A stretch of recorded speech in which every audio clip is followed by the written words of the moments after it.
The committee will come to order.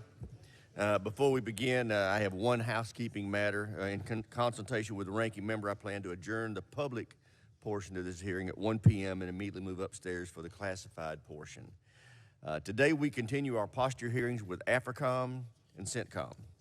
I want to thank our witnesses for being here and their service to our nation and the time it took to prepare for this hearing. These are very helpful to us as policymakers. Earlier this month, we heard from the commanders of NORTHCOM and SOUTHCOM about the growing presence of the Chinese Communist Party in North and South America. The situation in AFRICOM and CENTCOM is even more concerning. Most countries in Africa and the Middle East are now members of the CCP's Belt and Road Initiative. The CCP built their first overseas military base in Djibouti at a strategic point on the Horn of Africa.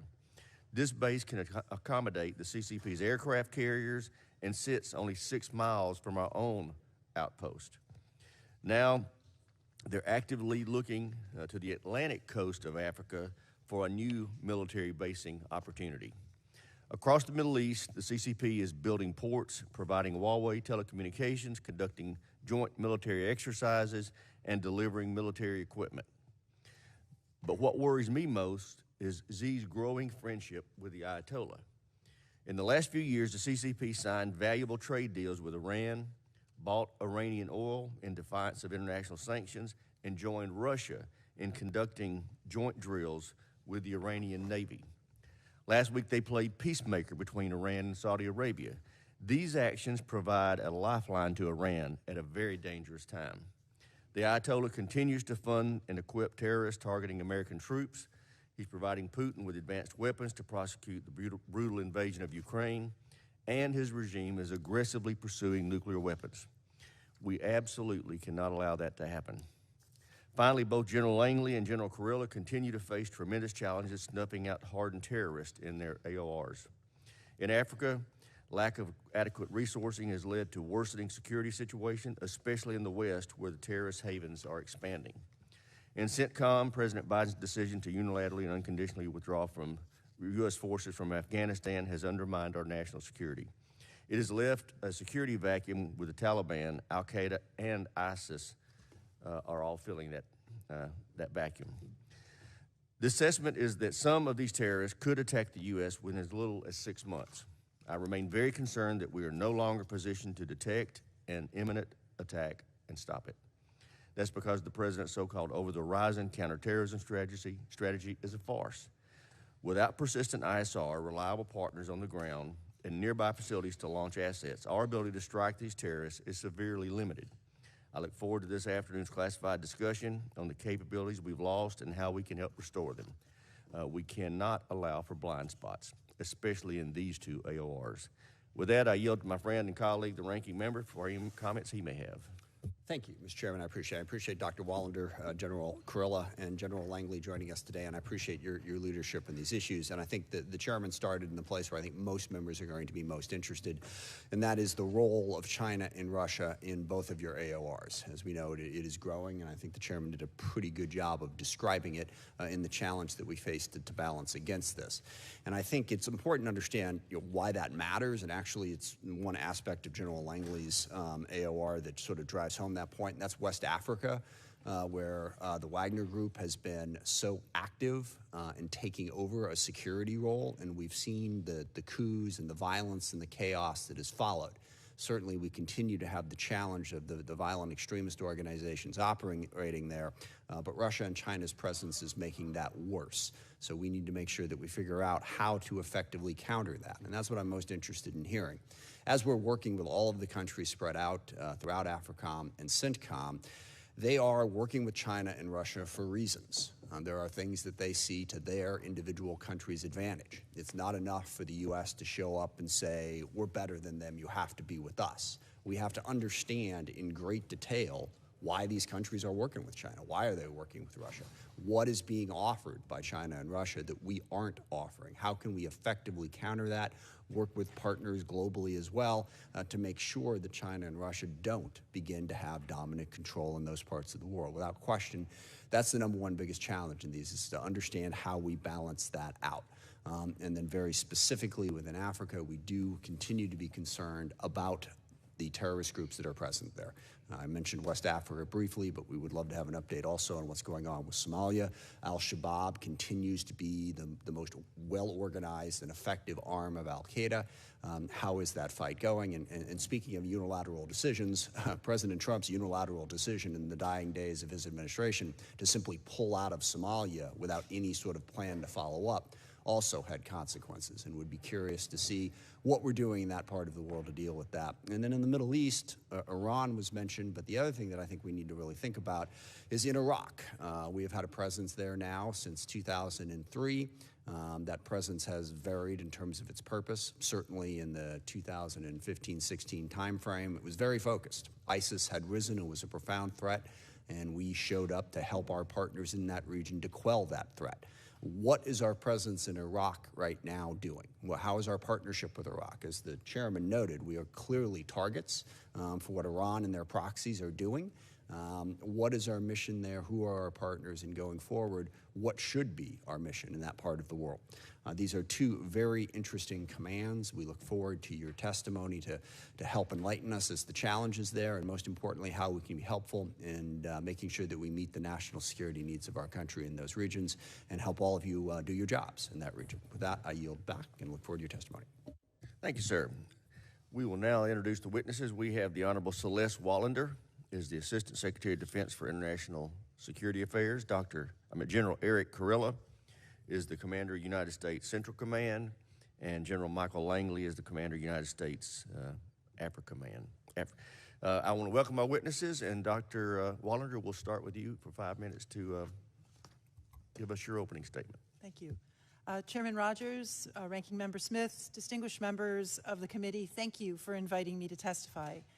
As the Department of Defense articulated in the 2022 National Defense Strategy, a strong, principled, adaptive U.S. military is a central pillar of U.S. leadership.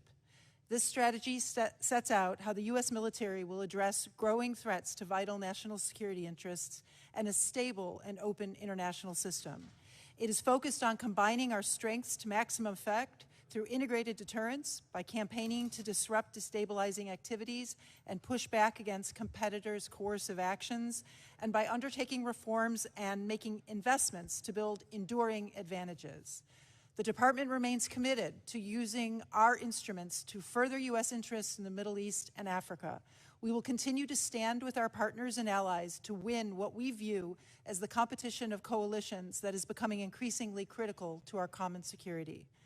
The Department's priorities in the Middle East are to promote stability and security, maintain credible military options to deny Iran a nuclear weapon, counter Iran's destabilizing activities, disrupt violent extremist organizations, or VEOs, safeguard freedom of navigation throughout global waterways, and work with Israel to ensure its security.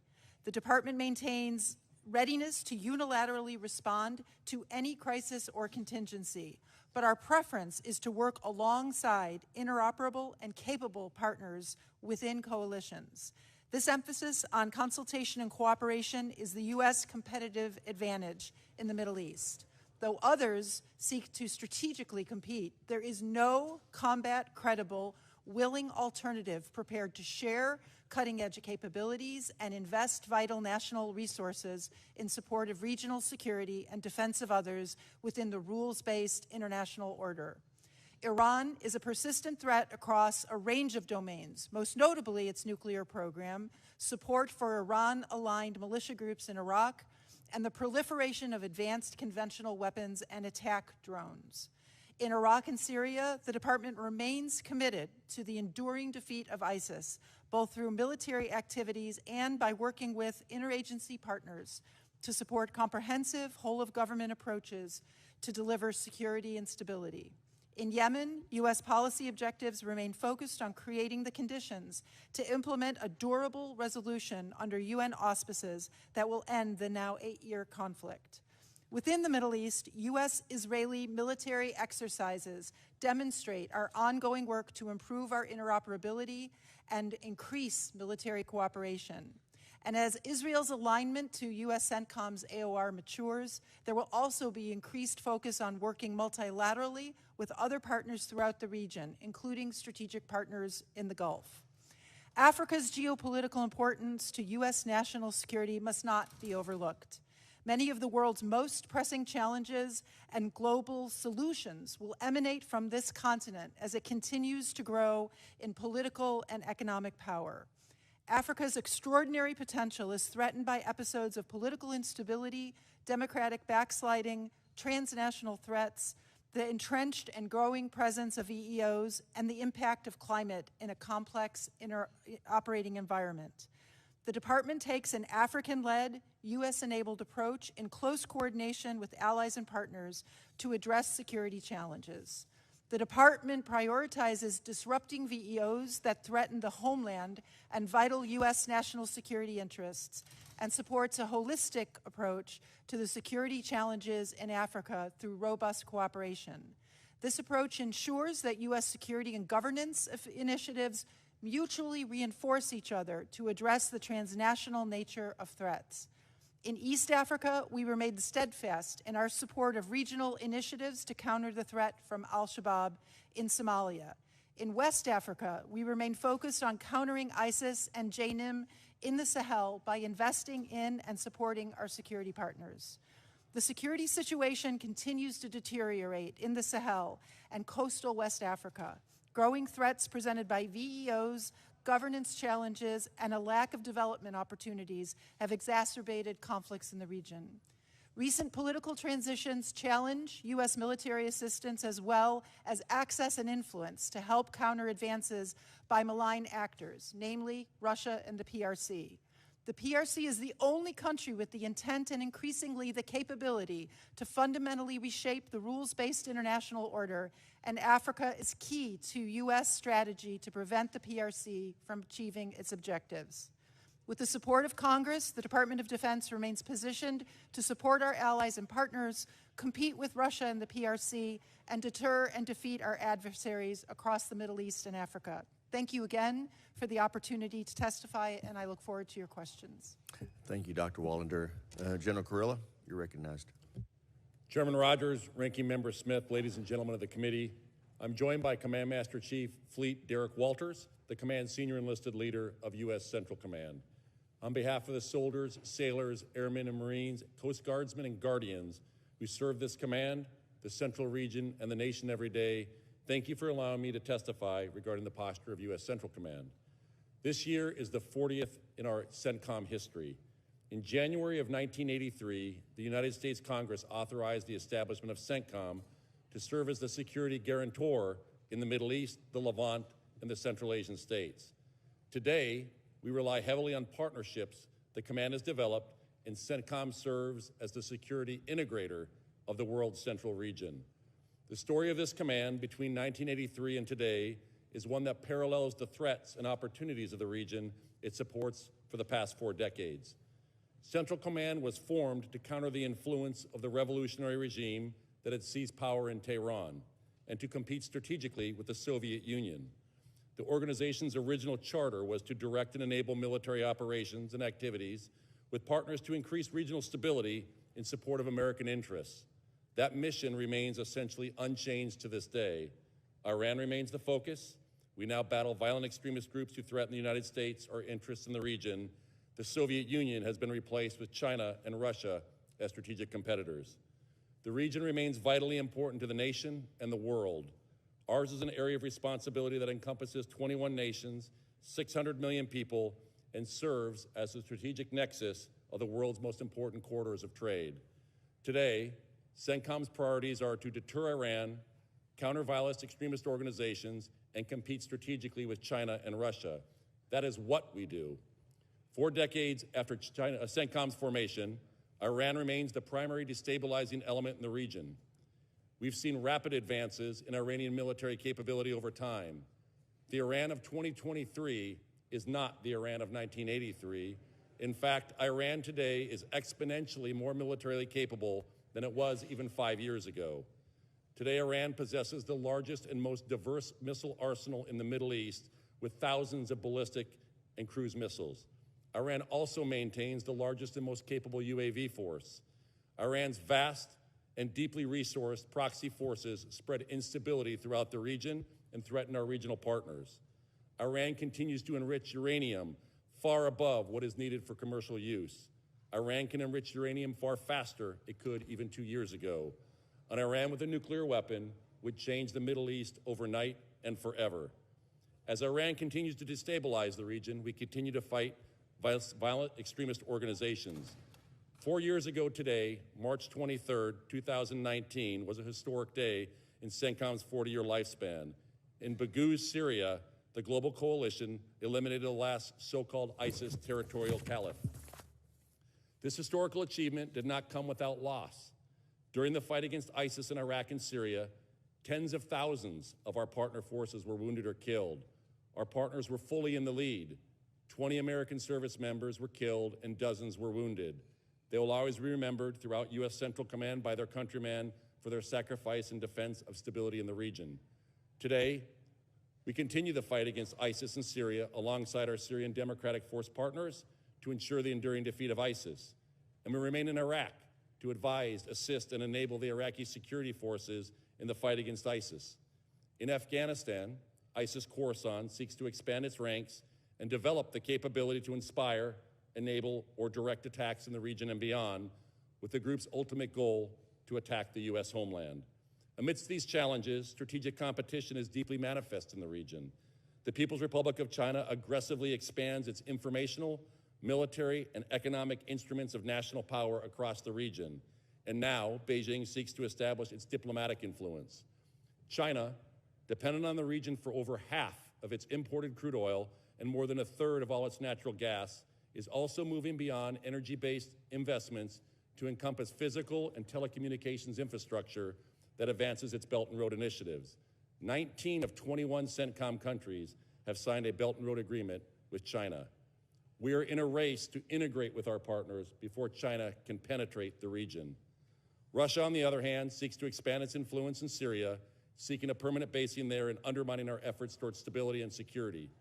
Putin seeks a foothold of influence in the Central Asian states, leveraging historical relations and a perceived decline in U.S. engagement to challenge our influence in this area of the world.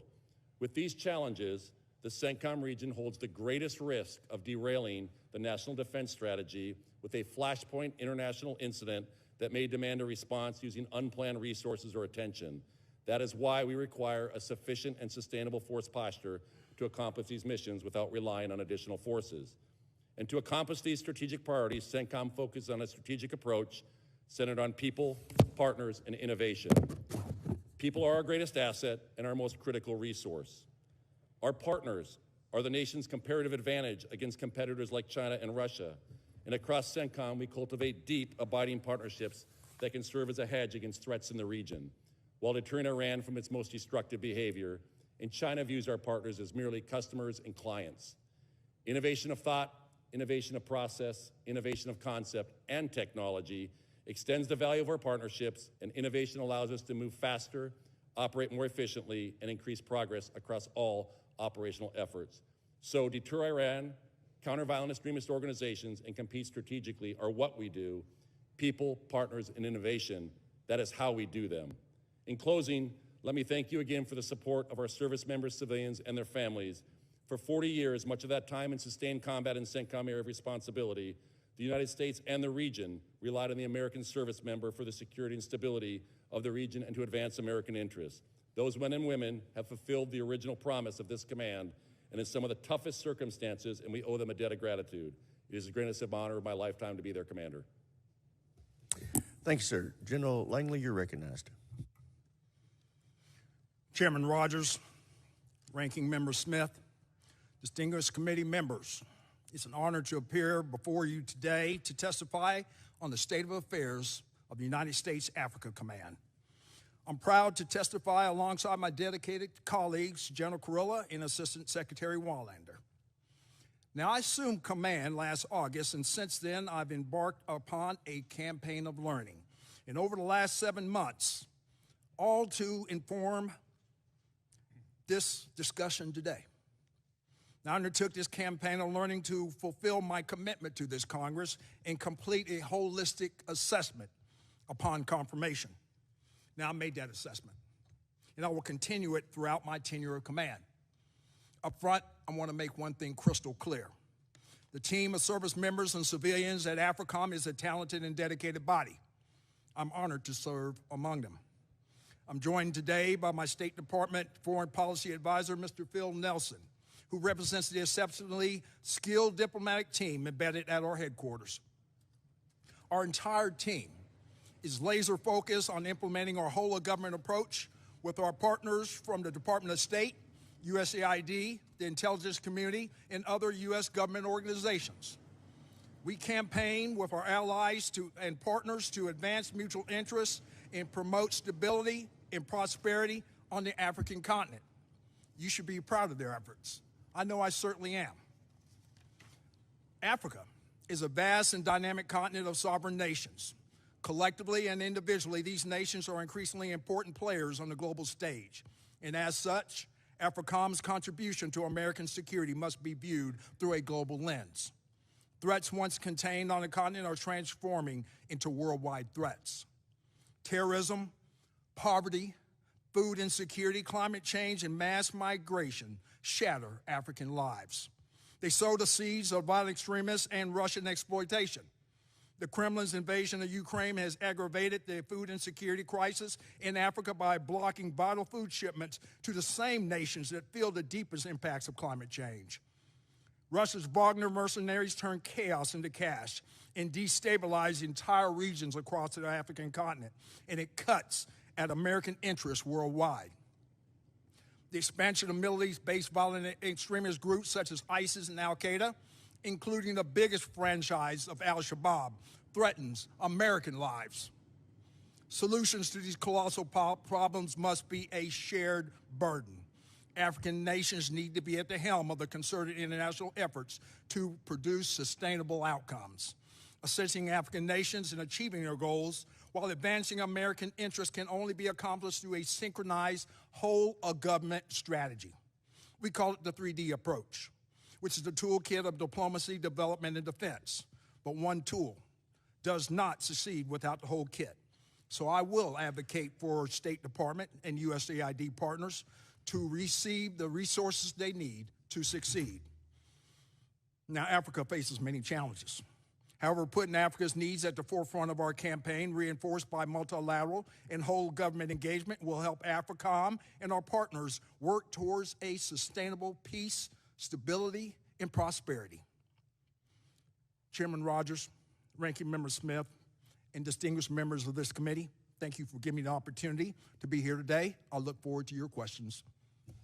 Thank you, General. Thank all of you for your opening statements and for your service. I now recognize myself for questions. General Kurilla, you assess that ISIS-K can conduct an attack on the U.S. or Western interests abroad in 6 months or less. What could we do as Congress to help you best be prepared to thwart that or at least detect it? Thanks, Chairman. And when I say capable of conducting an attack in under 6 months, there's 3 types that we look at. An inspired attack that's inspired by their vile ideology. They can do that today, they could do that tomorrow. There's an enabled attack where they are providing funding in some direction to be able to do that, and then there's a directed attack where it is command and controlled from the region to do that.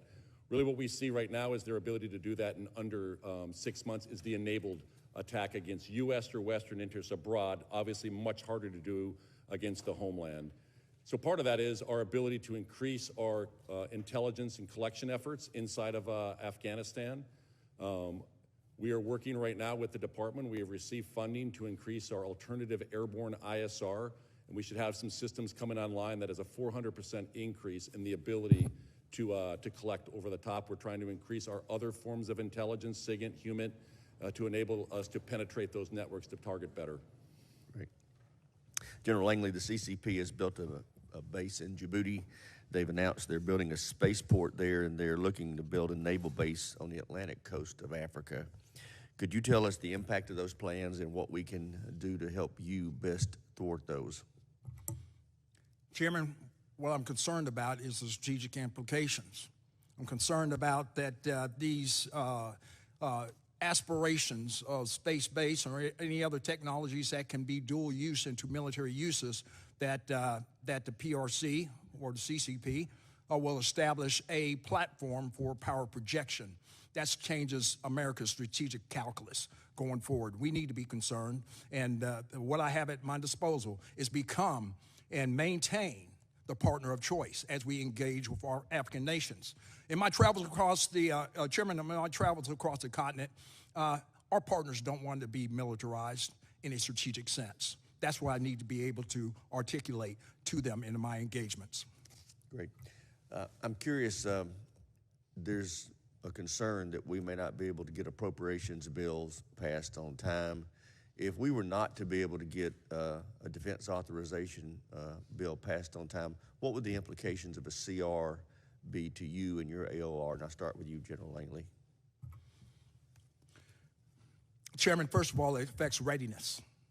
As we do the calculus of risk to force, risk to mission, the readiness of our forces, as the violent extremist organizations and the layered threat of the PRC and also Wagner's actions, it increased risk.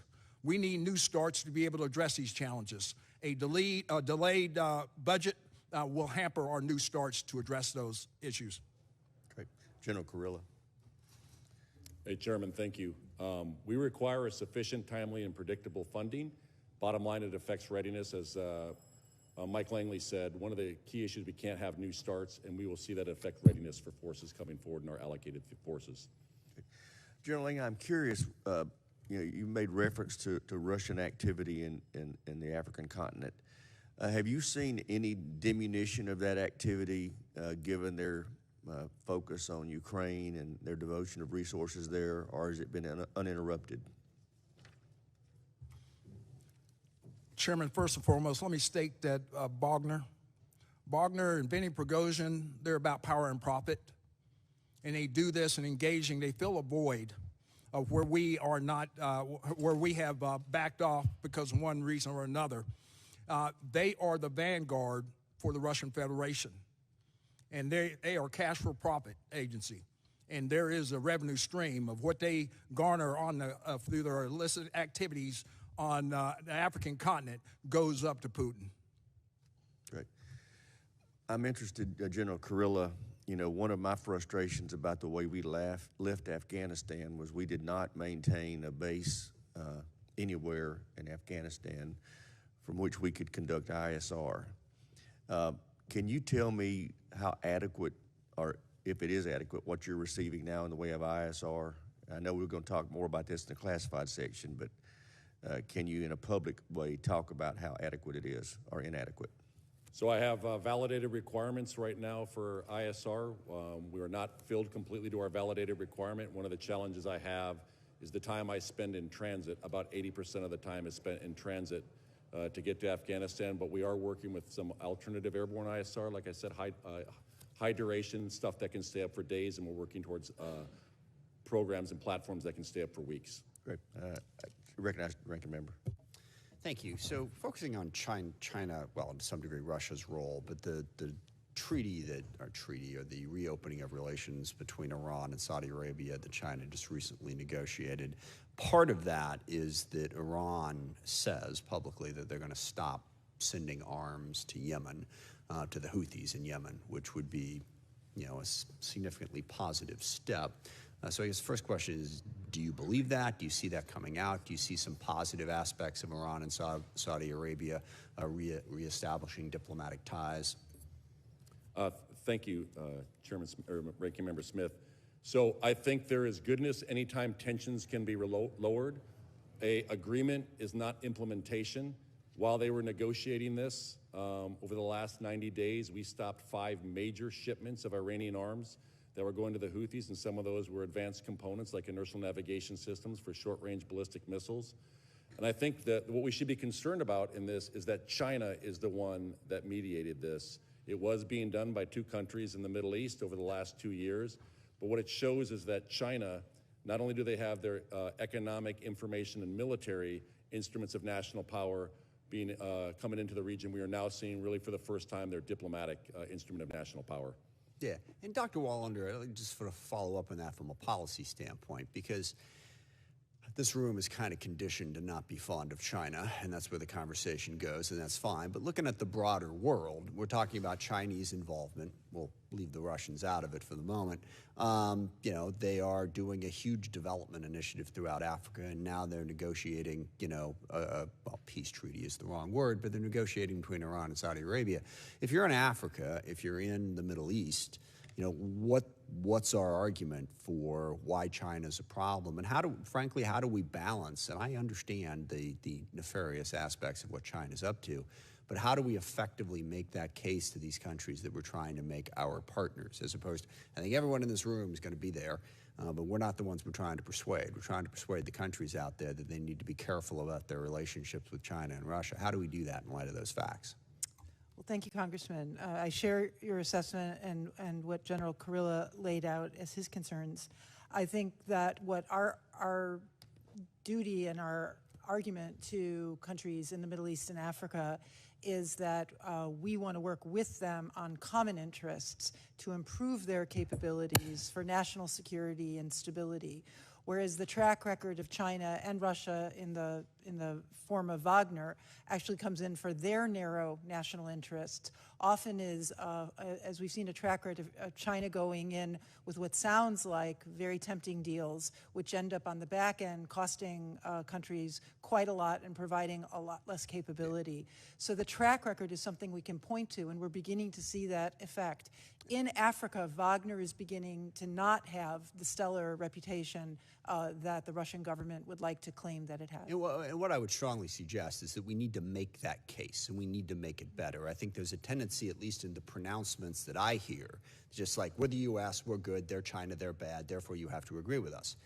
I can assure you, and everyone at this table, the rest of the world doesn't look at it that way. They look at a mixed record coming from us. They look at their needs. I think we are right. I think our role in the world is incredibly important. I think the alliance that we put together and the idea of a rules-based international order is vastly better than China's debt traps and China's desire to come in and extract resources, China's autocratic approach. Crucially, you know, if you say anything, I mean literally anything that China doesn't like, they'll cut you off at the knees, okay? That's the argument we need to be making. I mean, South Africa is out there doing joint exercises with Russia and China, and we're going, don't do that. We need a better argument. It's really crucial that we do that. Just in the last couple of minutes, on my question I raised in the first place, what are we doing in Iraq right now? What's our plan? Why are we there? What's the mission? So Iraq is a strategic partner, Congressman, and what we are doing there is for the enduring defeat of ISIS. We are partnered with the Iraqis and obviously the Syrian Democratic Forces. We did 313 partnered operations last year. We've done 129 this year to date. And those are Iraqis in the lead or Syrian Democratic Forces in the lead. The Iraqis just did a major large-scale operation where we are providing some of the intelligence and the fires aspect of that to go after the enduring defeat of ISIS. There's about 20,000 ISIS detainees inside of Iraq. And when we can get to them where they can do this on their own, that's when we'll know when we see the enduring defeat of ISIS. Thank you very much. Thank you all. I yield back. Good morning, everybody. I'll now recognize myself for 5 minutes. General Kurilla, I'm extremely concerned about the rapid progress Iran has made on its nuclear program.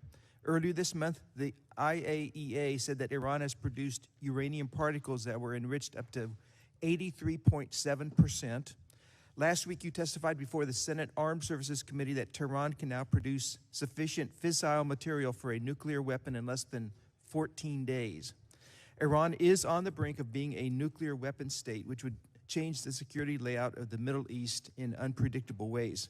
So, General, what activities or plans are you engaged in to reinforce U.S. deterrence and convey to Iran that acquiring nuclear weapons will not be in its best interest?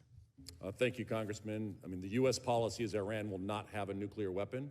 I think anything about plans that we have against any nuclear program would be best in a classified setting.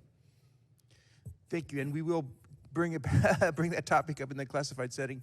And Dr. Wallander, do you have anything to add to that here in this public setting? Just to endorse or support your assessment of the challenge, and to reiterate that the role of the Department of Defense is to provide the Secretary of Defense and the President with military options for the prevention of Iran's acquisition of nuclear weapons. Okay, well, thank you both. Further on Iran, they are posturing to be more than just a regional challenge. Over the course of Russia's invasion of Ukraine, Iran has increasingly provided military support to Russia, specifically drones. Russia is planning to provide Iran with advanced capabilities, including military fighter jets, helicopters, and air defense systems. So, and they're also planning to jointly build a drone factory inside Russia that would produce thousands of drones per year. This has more than just regional impact for Iran. So how is CENTCOM posturing to respond to this increasing collaboration between Iran and Russia, and what do you assess the implications to be for the region? Congressman, it is very concerning with this relationship that Iran and Russia have. We are seeing them move the UAVs to Russia, be able to use them in Ukraine, and these are the very same UAVs that they use to attack our forces in Iraq and Syria, and they're improving upon them. And we saw Iranian state media publicly announce that they'll be getting Su-35, which is a fourth-gen plus fighter aircraft. They'll be providing those. We think that'll happen at some point this year. And it is this closer collaboration between two adversaries that is concerning. What we are doing is building the regional partnerships in the region to be able to counter that. And what about I think it's called the S-400 air defense system that Russia is saying it will provide to Iran? We have not seen the S-400 be provided to Iran, but Iran also produces very capable indigenous air defense systems as well. Okay. Thank you. And Dr. Wallander, do you have anything to add to what General Kurilla just said? I just want to especially note the importance of the work of CENTCOM in creating regional constructs for integrating and improving the capabilities of partners in the region to push back and defend against the growing threat of Iran. Thank you. And lastly, General Kurilla, there are numerous efforts underway in Congress this year to enhance U.S. and Israeli collaboration on future warfare technologies. I have a lengthy amendment in the NDAA on this, for instance. This would include working together on directed energy, quantum computing, artificial intelligence, missile defense, space, and other cutting-edge programs. Do you support efforts to provide Israel with additional capabilities to ensure that it can effectively respond to enhanced Iranian threats that we've been already talking about? Thank you, Congressman. We are committed to the defense of Israel. We work very, very closely with them and a lot of their new technologies. I have been to the country multiple times and looked at everything from their ballistic missile defense, their counter-UAS, and a lot of their advanced technologies like their Iron Beam that they are coming out with, and we also are coming out with our own directed energy systems as well. Excellent. And Dr. Wallander, anything to add to that? You know, the United States has an ironclad commitment to the defense of Israel and manifested most recently in the extraordinarily successful Exercise Juniper Oak, which exercised and demonstrated the level of interoperability and capability and the ability of the United States, CENTCOM in particular, to surge that capability and work closely with Israel to exercise and also demonstrate that capability. Very good. Thank you all for being here. I now recognize Representative Courtney for 5 minutes.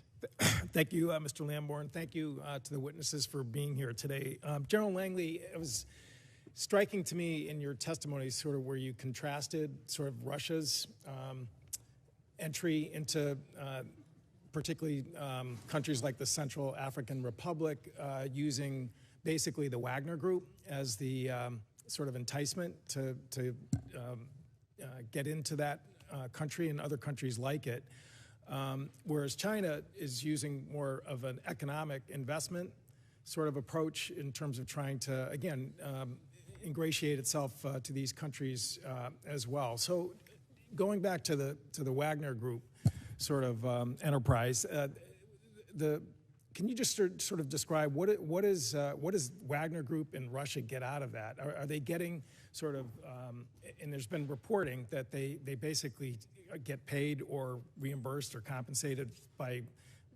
gold, diamonds, other materials and minerals that obviously are valuable? Congressman, absolutely. Wagner has ill intentions their destabilizing activity. They have a history of it on the continent. And then, as we can see in the Central African Republic, and there are no good stories in their entrenchment in Libya as well, and now Mali. I am concerned about that. That's a layered threat that we're really concerned that they are the vanguard of the Russian Federation, because they have a thinly veiled false value proposition that says we're going to provide security for you, especially nations that have been affected by a coup. That's what happened in Mali. And then they come up their invoice. And whereas only security they actually provide is the bubble around the elite, or those that were that initiated the coup in the first place. And there's also a roadmap to rare earth minerals, or diamonds, or gold. There's Benny Boghossian is all about power for profit. What we're doing, Congressman, is initiating a campaign plan with our OAIs across the whole government approach to suppress this. And I can get more specific on what we're doing in the closed session. And again, China's approach is again, using its sort of economic muscle to again, and I think it was described, I mean, it's a bait and switch, type of plan. But so 5 days ago, there was an incident in the Central African Republic where 9 Chinese nationals were gunned down in broad daylight at a gold mine. Again, the initial claim by the government was that it was rebel forces that were responsible for that mass shooting.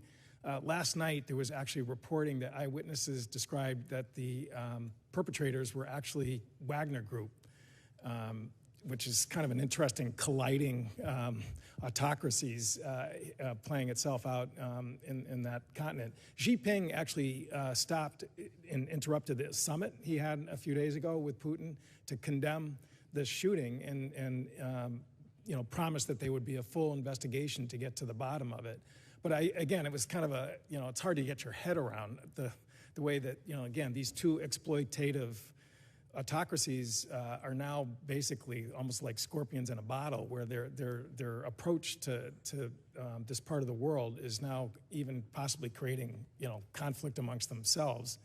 So, Dr. Wallander, I don't know if you want to comment on that, that actually, going back to Mr. Smith's comments, is maybe an opportunity for us to really show that, neither one of these players are really going to create stability or prosperity in this part of the world, and there's a better way to proceed.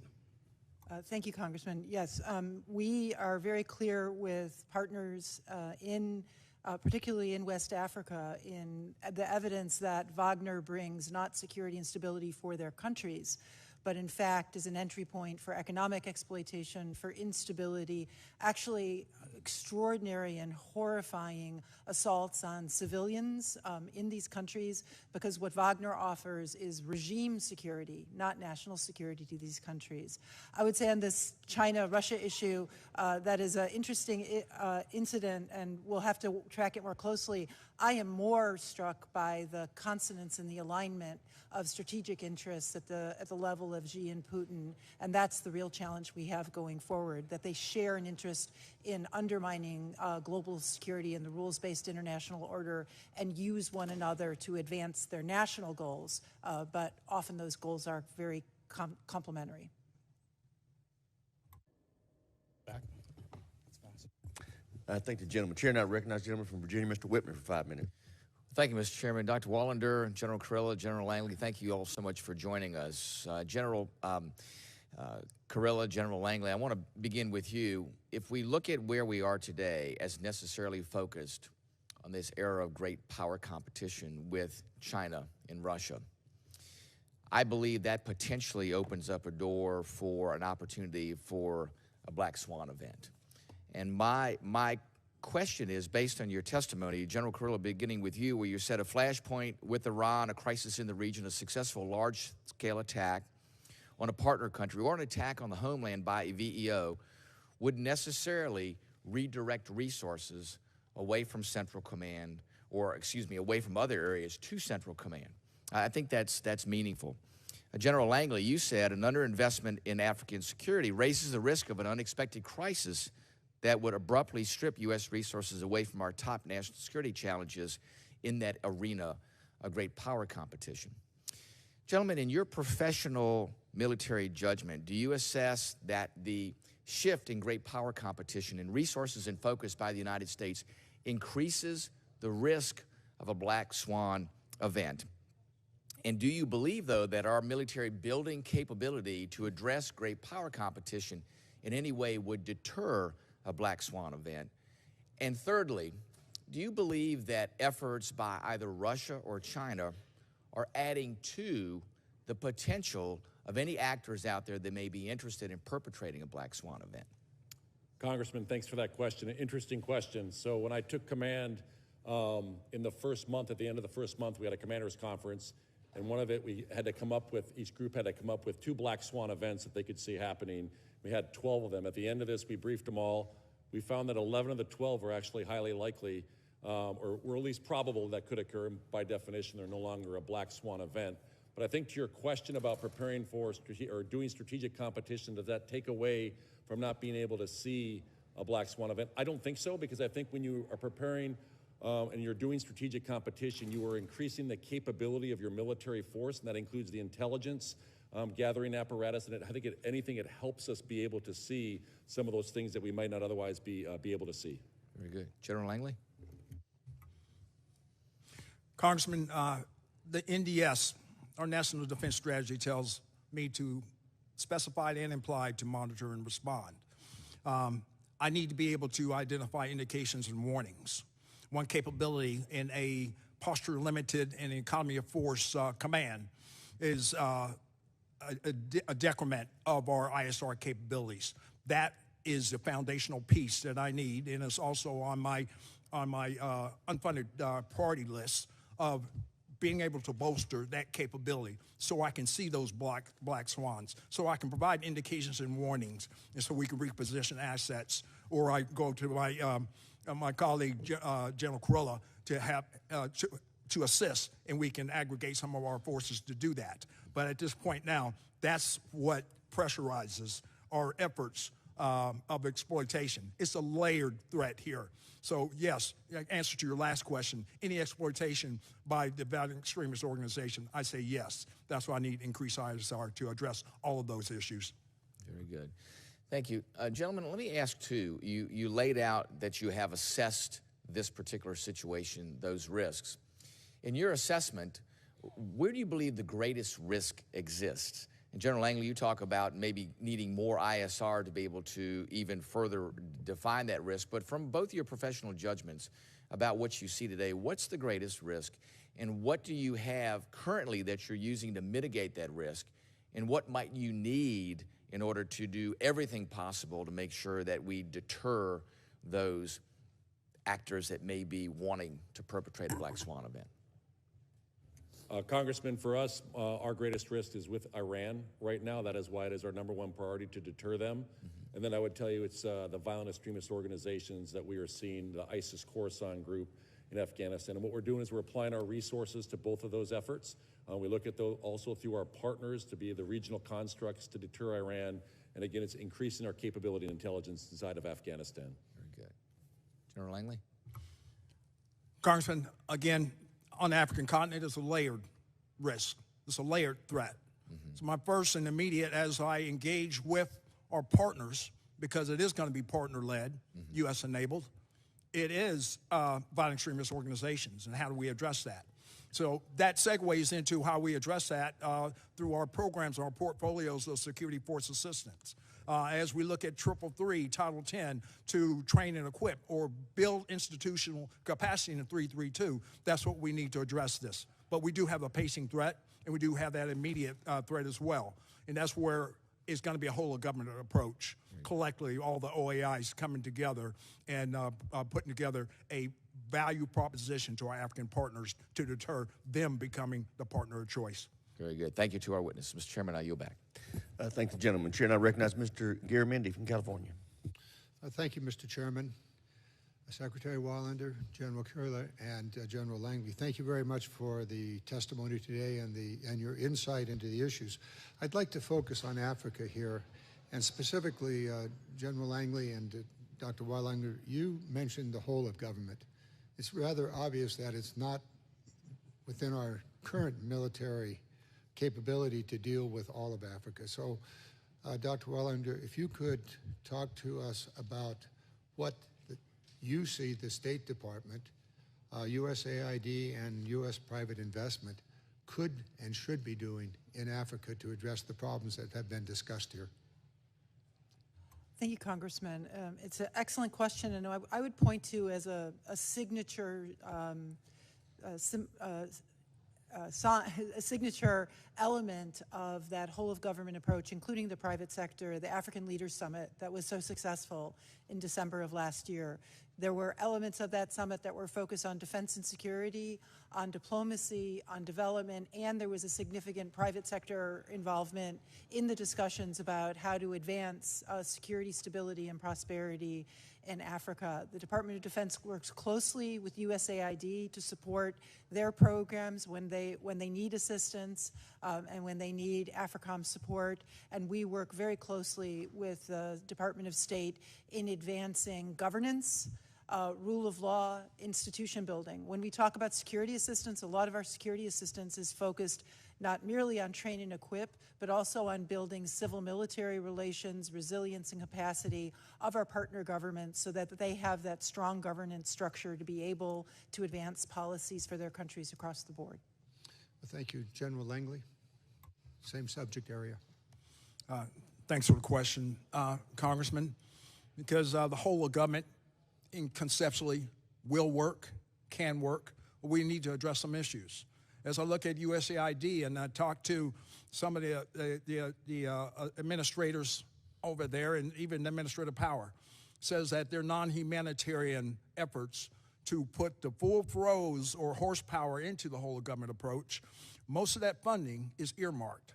So they can't do in-stride adjudication, they can't do in-stride reallocation, I should say, to the problems brought to bear in some of the African countries, whether it be famine relief or any other thing of development across their governance. These African partners say that, holistically, the enduring solution to violent extremist organizations is good governance. To bolster the capacity in their governance, USAID and State Department need flexible funding to address these current near-term issues.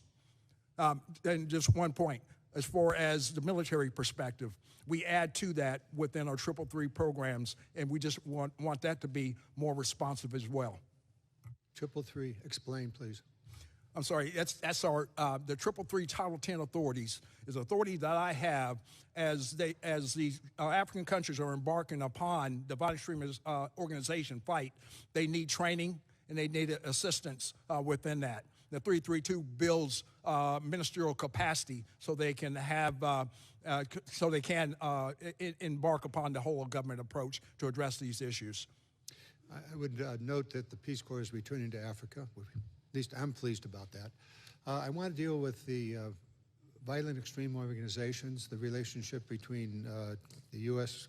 military and French in Mali and other of the Sahel areas. If General Langley and Dr. Wallander, if you could speak to that issue and where the French are and where they're not, and where we are and where we're not.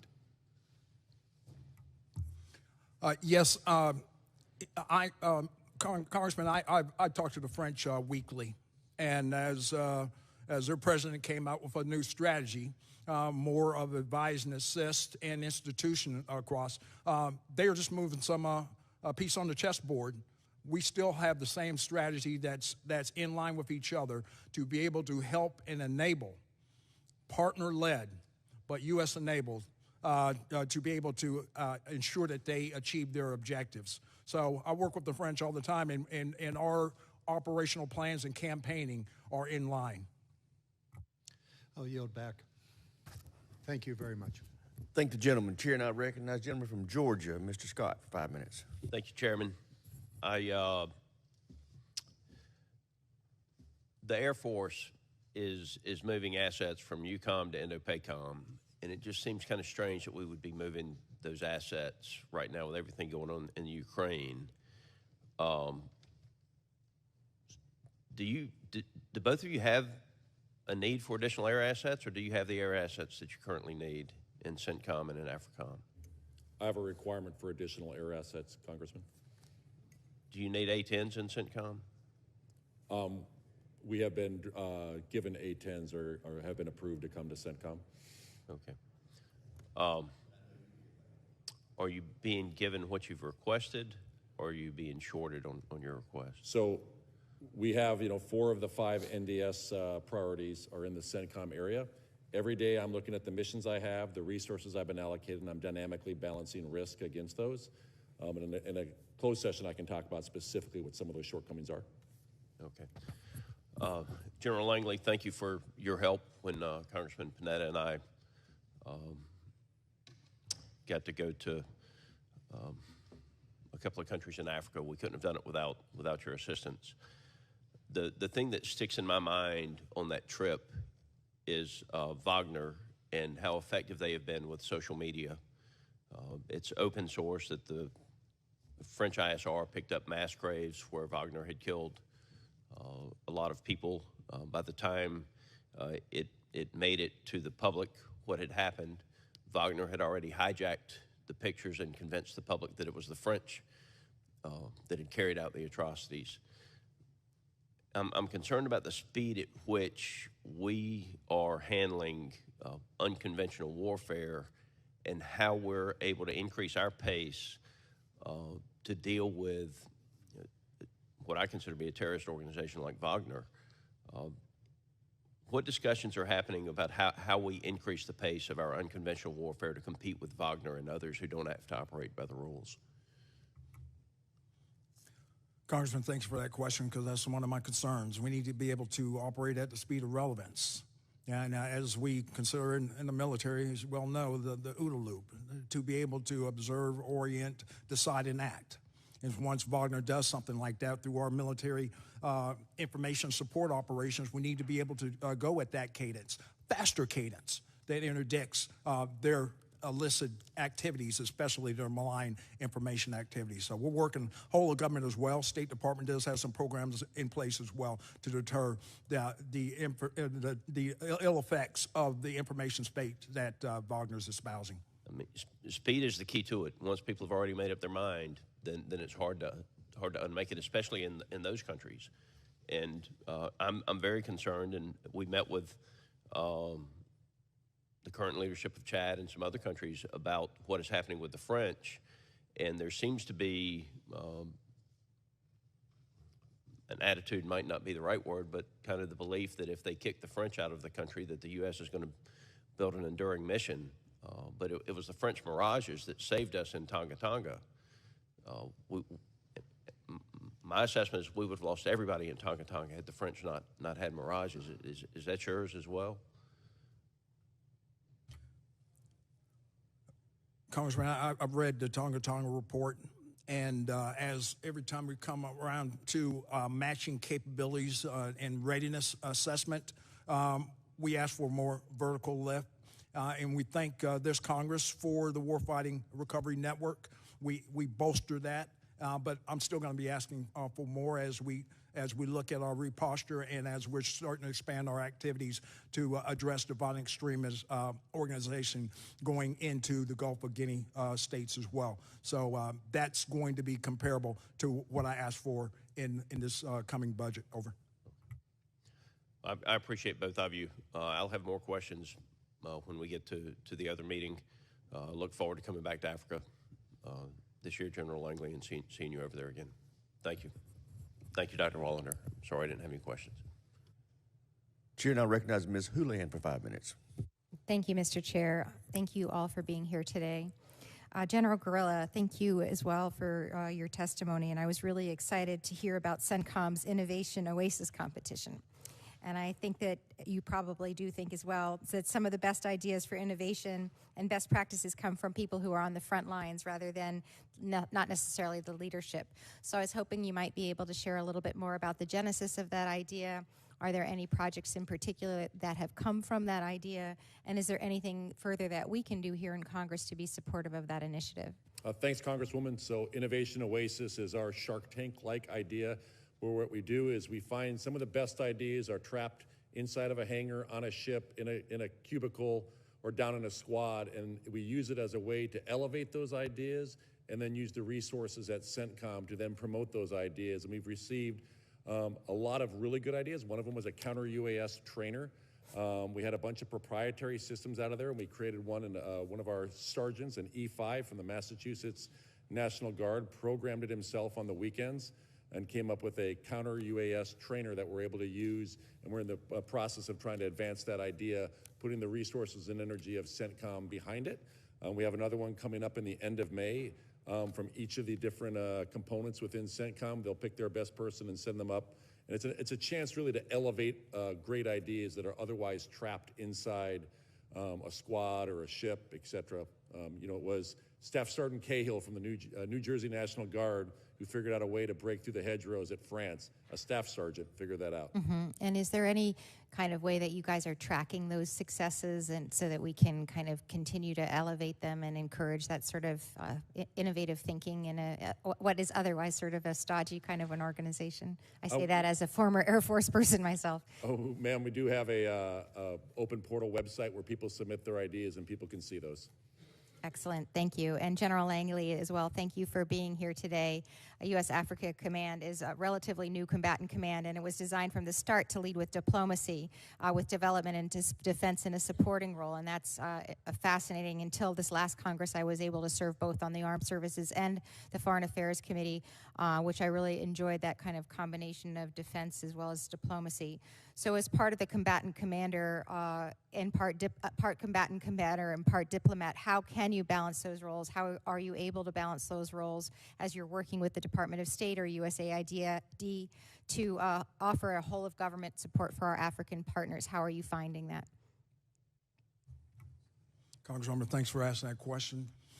Because, yes, on my engagements on the continent, in these countries, they know that their solution to their immediate threats is violent extremist organizations, and they know that they need to create a holistic approach in their whole of government approach. So I always engage with assistant secretaries over at state or administrators over at USAID to ensure that we can build that capacity. And they ask me to advocate for their need for more flexible funding or increased funding in the number of programs. But also on the back of that, Prosper Africa. These are the initiatives that this Congress has legislated. We need to get after that, especially the GFA, you know, formerly, well, actually now known as Prevent Conflict, Promote Stability. So holistically, that's what I have in discussions with the leadership of the countries that I engage with, being able to add more to that and more capacity to those programs, full funding will be helpful. If you would let us know if there are any further authorities or help and support that we can provide to allow that to be easier for you, that would be terrific. And with the last minute of my time, I wanted to talk a little bit about the threat posed by infectious diseases. I had a chance to go on a bicameral delegation with Senator Kuntz and Senator Portman this past summer, and particularly struck by the Cabera slums that I was able to visit and how dangerous an outbreak in those slums could be, or frankly a rural outbreak as well, that is a zoonotic one. Can you all speak a little bit more in a half a minute about what CENTCOM is doing on this issue and what we think we should be doing, or how Congress can be more helpful on that? Congresswoman, I think it's by working with our partners on this to make sure that we identify the threat, and we're working with them as they help identify the needs. I concur with Eric is saying. We bring this up with our partners and have that discussion, and it's going to be a partner-led on these initiatives, but we will enable. Thank you. I've run out of time, and I yield back, Mr. Chair. Thank the gentlelady. Chair, and I recognize the gentleman from Tennessee, Dr. J. George Lay. Thank you, Chairman, and thank you, panel, for being here today. I'm going to start with General Kurilla and Dr. Wallander. As mentioned earlier in today's hearings, over the last few years, Iran and its proxies across the region have escalated their use of projectiles, particularly drones, to attack U.S. forces and U.S. allies. Can you give us an idea of how we are defending ourselves against these threats, and what does the data show about the performance of counter-UAS systems deployed in the region? Thanks, Congressman. So what we do see is advanced capabilities that Iran is using. I do thank the services providing the counter UAS capabilities that we do have in the region. It's a layered defense. No one system is effective against all. And so what we do is we look at the performance of the systems and look at ways to help improve them. We just finished a counter UAS experimentation and live fire down in Saudi Arabia at our Red Sands Integrated Experimentation Center that we have down there. We finished that last week against complex threats to identify weaknesses in other areas that we can improve in the tactics, techniques, and procedures of those counter UAS systems. Can you share any numbers on performance percentage-wise of how we're doing against those assets? I would have to take that for the record to give you the exact performance parameters. Okay. Dr. Wallander, did you have anything to add? I would just emphasize, in addition to the partnerships with countries in the region, that the focus of CENTCOM and also policy and support has been to emphasize the opportunities for integrated approaches where regional partners, especially in the Gulf, can work together to more comprehensively address the threats that you identified. Okay. And we also talked earlier about the Iran nuclear deal, and Dr. Wallander, does it remain the policy of the United States to ensure that Iran will never acquire or develop a nuclear weapon? Yes, Congressman. President Biden has made that clear. Okay. Given the strides that the Iranian nuclear program has made, I'm not sure we should be confident that we won't be witnessing a rise of nuclear Iran in the near future. So how do you assess CENTCOM's ability to respond to an Iranian nuclear breakout? Again, Congressman, I'll be happy to talk about the Iranian nuclear program in a closed session. Okay, fair enough. There's probably no bigger threat to one of our greatest allies, Israel, than the Iranian nuclear program. Do you believe that if it became necessary, the IDF has the capabilities today to defend themselves against the rising threat of nuclear Iran? I think Israel has the capability to defend itself against ballistic missiles. I think any discussion other than that on a nuclear program is best in a closed session, Congressman. Okay. Do we have contingency plans being prepared to defend U.S. personnel and asset in CENTCOM's AOR against Iranian retaliation in the event of Israel's strike on Iran's nuclear program? Congressman, we're always prepared to defend our forces that are in the region.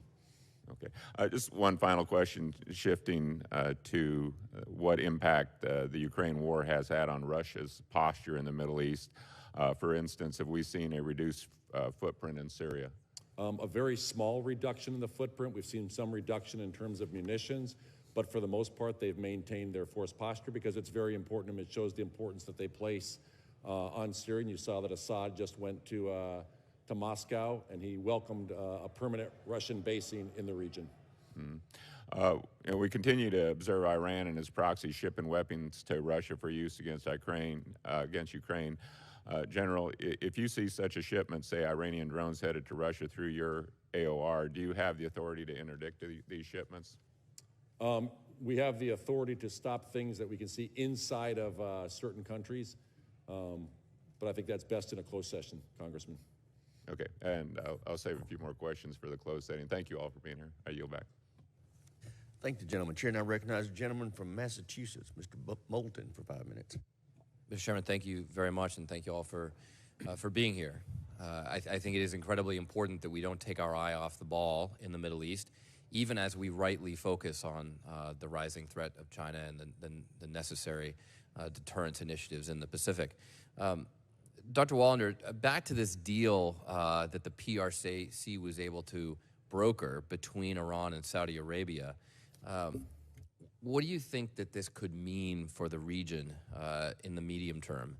And what lessons should we learn from it with respect to how we compete with China outside the Indo-Pacific region? So thank you, Congressman. I want to emphasize two points about what looks like a deal. As General Kurilla pointed out, it's an agreement. We'll see about implementation.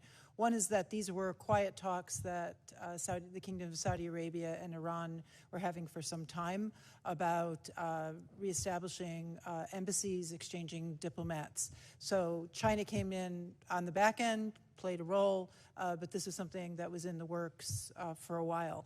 Second of all, if this contributes to greater security and stabilization in the region, if this does, and again, we're waiting to see, lead to an end to Iranian provision of capabilities and fueling of the conflict in Yemen and the threat that that has posed to other Gulf countries, that would be a welcome development.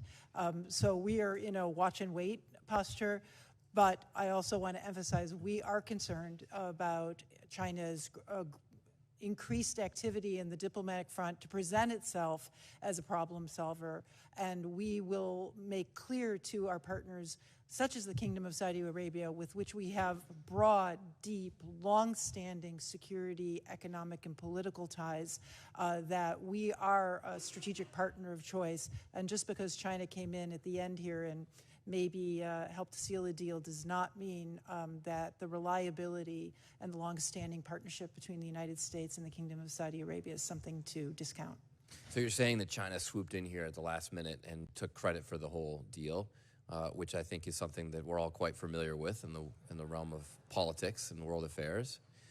If we get wind of the Chinese about to do something similar with perhaps another country in the Middle East and Iran, would it be wise for us to be the ones who swoop in and seal the deal, as you said? We remain closely engaged with all of our partners in the region and are attuned to their security concerns, support their diplomatic efforts that are consistent with international law and advance stabilization and security. So we need to be forward-leaning, as you're suggesting, in working with our partners in the region so that they know the United States have their best interest at heart and they can count on us. So if that's what we should do in the future, why didn't we do it in this case? We have a close relationship with the Kingdom of Saudi Arabia, and I can't speak to the details of diplomatic discussions between countries that we were not privy to. Okay. Well, I hope we go into this more in the classified session, because if we knew this was happening, I don't know why we wouldn't be the ones to get diplomatic credit here, especially when the alternative choice is the PRC. General Kurilla, we're tracking that in Syria, Russian military forces have been behaving unprofessionally towards U.S. forces and have repeatedly harassed our troops with low-flying aircraft. Could you please describe Russia's behavior in Syria towards our troops and how that has changed over the course of the conflict in Ukraine? Thanks, Congressman. So what we see is their behavior is unprofessional and unsafe.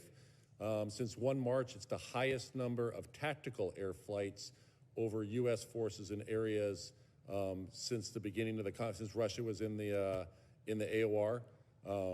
Really starting on 1 March, when I talk tactical flights, that is fighter aircraft or air-to-ground aircraft flying over our area. We always have our own fighters. We'll intercept them, so we always have the ability to protect ourselves. But really, we are there for de-ISIS. They are under the guise of being there under de-ISIS. We do not see them doing a defeat ISIS role. When they are doing that, it's unnecessary, unsafe, and unprofessional. Dr. Wallander, do you think there's an escalation risk here?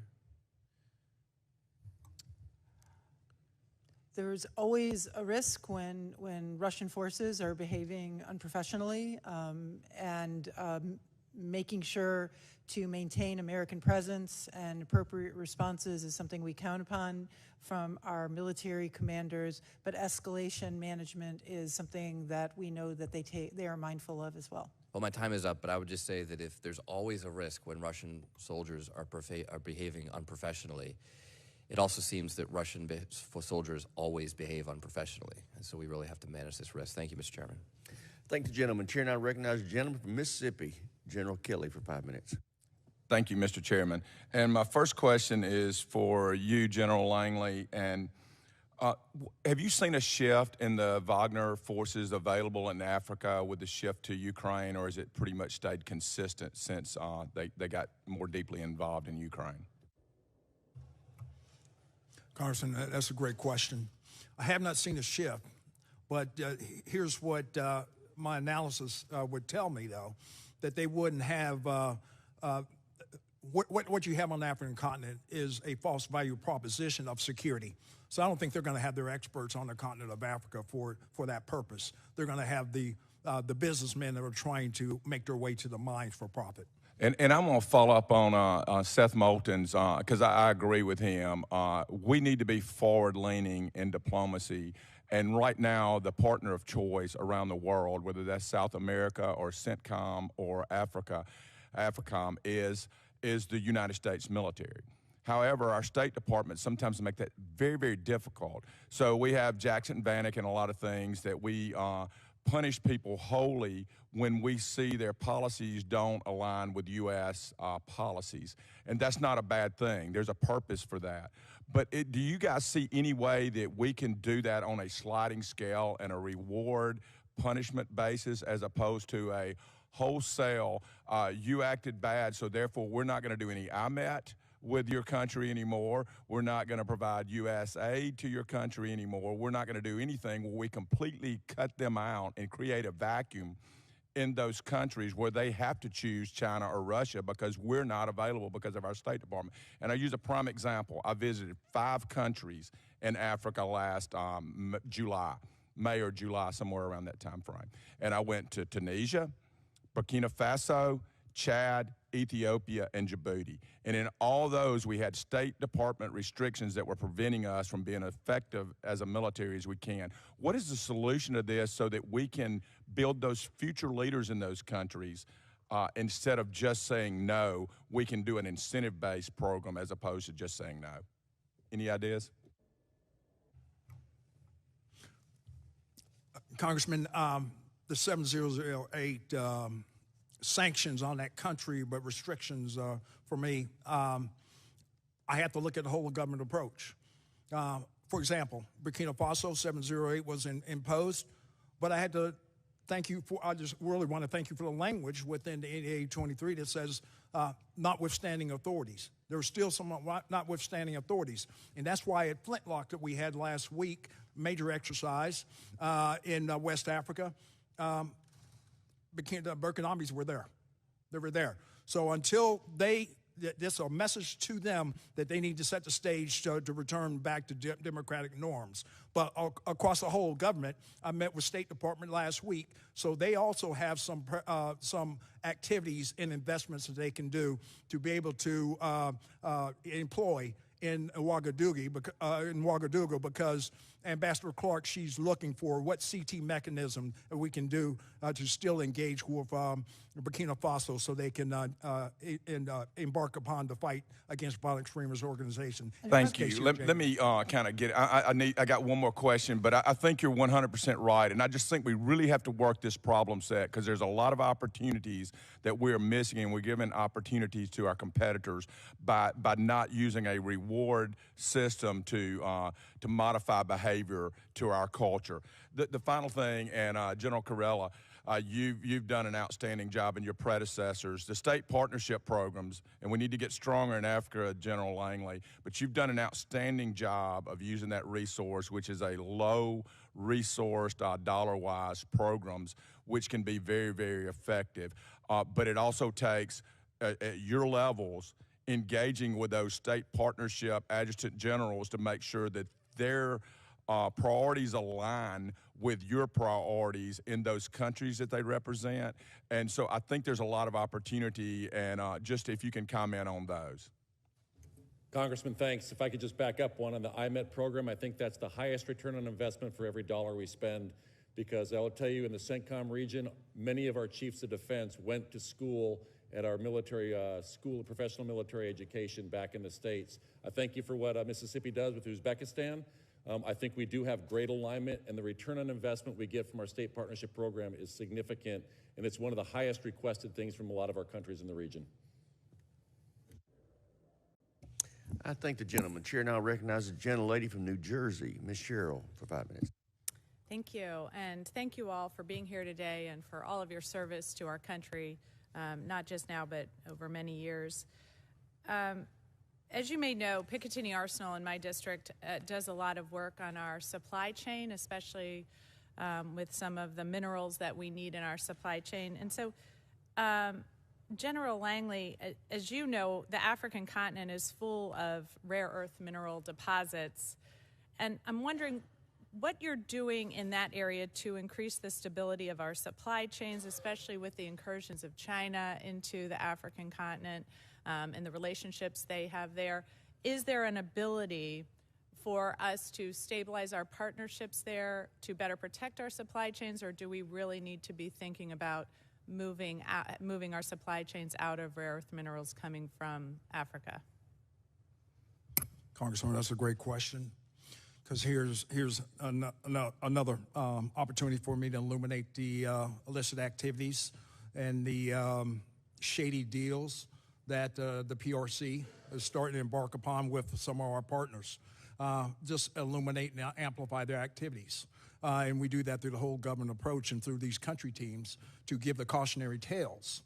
Because as we look at these rare earth minerals, we do know that that's some of those rare earth materials are, from a military sense, will go into our future weapons or high-tech weapons. But in the holistic sense, as far as a society, a lot of these are clean energy type necessary items that need to be able to be harvested for that particular capability. So just engaging with our partners, giving a cautionary tale in the information space of the negative effects in the long run.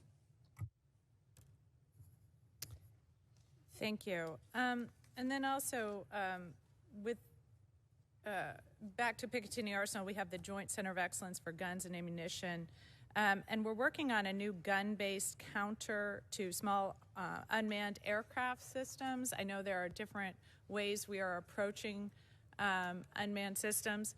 But General Kurilla, how would a gun-based system, which would potentially be cheaper and easier for partners, especially to train on, be beneficial to supporting your organization's efforts to combat threats to our allies in the region? Congresswoman, so counter-UAS systems, it's a layered defense, generally the gun-type systems, and we have them employed right now with our counter-rocket and mortar systems. A lot of our partners use a gun-type system. Ukraine uses gun-type systems. It's generally the last line of defense, just based on the range of the munitions of the guns that they use, where we're using the rockets or a missile that would go out and then do the interception or electronic warfare. But there is a need for a gun-type system as part of a layered defense. Thank you. And General Kurilla, as well, during the last year's CENTCOM posture hearing, I discussed with your predecessor my concerns about the 2019 bombing in Baghuz, Syria, which led to the deaths of over 60 civilians. The FY23 NDAA authorized $25 million towards operationalizing Secretary Austin's Civilian Harm Mitigation and Response Action Plan. Can you elaborate on what your team is doing to fully support the harm mitigation plan and what actions you've taken to eliminate civilian casualties in the AOR? So, ma'am, we were involved in the civilian harm mitigation process in that, in the implementation. And so what it's done, we're in the process of implementing now. There'll be a center of excellence at OSD, and then we have been authorized individuals, both at the CENTCOM headquarters and each of our components, to hire experts on that. And do you need additional resources for that mission? I think those resources that were provided with that is what's going to help us in our ability to authorization to hire those individuals. Thank you, and I yield back.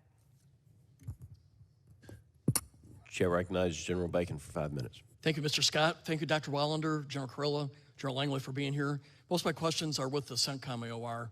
General Kurilla, is it true that we have, with this recent report, that we have $7.1 billion in weapons that were left behind in Afghanistan when we withdrew? Congressman, I have seen the list of items. It is exhaustive. I can't give you the exact amount, but I do know that $7 billion is a number that I've seen out there.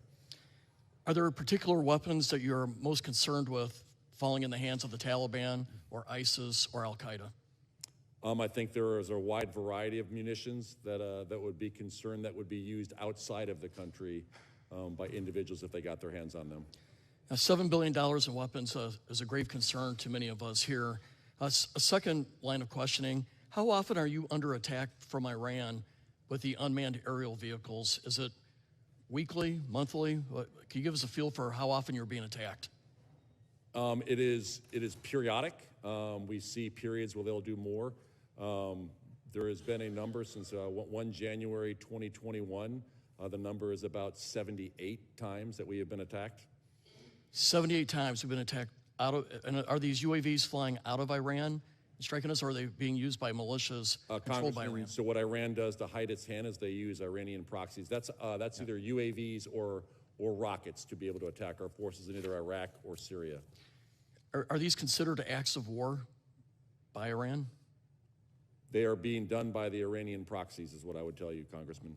Do we have the right level of investment and fielding for counter UAV? I know you talked a little bit about it, but just should we be doing more, or are we about right? We are doing more right now in terms of getting additional capability to the field. We'll be bringing some directed energy systems online. That is, everything is a layered defense. I think when we bring some new capabilities online, you want to be able to then test these systems and make sure they have the right probability of kill based on different systems and the techniques that the enemy is using to be able to attack you. So I think this will be an area we'll continue to invest in. I know that there's other organizations like SOCOM that are doing some to bring additional capability to it, but all of it is part of a layered defense. Well, thank you, General Kurilla. I appreciate your inputs there. The number 78, to me, that's a big number, and we should be focusing more on that Iran's doing this. Dr. Wallander, is the Iranian-Saudi Arabian reapproachment a positive or a negative thing when it comes to United States national security interests? Congressman, if it contributes to security and stability in the region, if it contributes to an end to Iran's provision of military capabilities to the Houthi regime in Yemen, if it contributes to an end to the offensive attack from Yemen to the Kingdom of Saudi Arabia, it would be a positive development. But if is the important word, and we will have to monitor that closely. I believe that's a very valid point with the effects on Yemen. But does this take some pressure off Iran on its nuclear program? Congressman, we do not see any signs that any of the countries in the region, our partners in the region, are complacent about the dangers that an Iranian nuclear weapons capability would pose to their very direct security. So I do not believe so. Is there a potential for the Abraham Accords expanding to other countries? Are we seeing a potential there? Congressman, I won't speak for the state of Israel and its regional relationships, but I will say that we know that there are opportunities and there are discussions with other countries in the region, and the United States supports those discussions and would welcome that development. It's one of the best developments we've had, I think, in recent years there. My final question, I'll go back to General Kurilla. What is the impact if we turn off the 2002 AUMF? What's the impact to you? Congressman, right now we do not use the 2002 for any of our operational activities. Does it have any impact in responding to the Shia militias that have Iran fingerprints on them? So right now, if there's an Iranian fingerprint on that, we can use the Article 2 from the President. Okay. Thank you very much. I appreciate the concise answers. Mr. Chairman, I yield back. The chair now recognizes Congressman Carver Hall for 5 minutes. Thank you, Mr. Chairman, and thank you, Secretary Wallander, General Kurilla, and General Langley for being here today. I'm nursing a cold, as you can tell. General Kurilla, last year Secretary Austin was focused on improving civilian harm mitigation and response, and last August signed the Civilian Harm Mitigation and Response Action Plan. How is the implementation of this plan going, and how is it impacting operations in the AOR? Are we seeing positive effects? Congressman, we were involved in the development of the overall plan and the implementation aspect. What it will do is create a center of excellence up at the OSD level, and it has authorized each of the combatant commands to have hire experts at the combatant command level and each of the components, and we're in the process right now of going through the hiring process to be able to get those experts online and in the headquarters.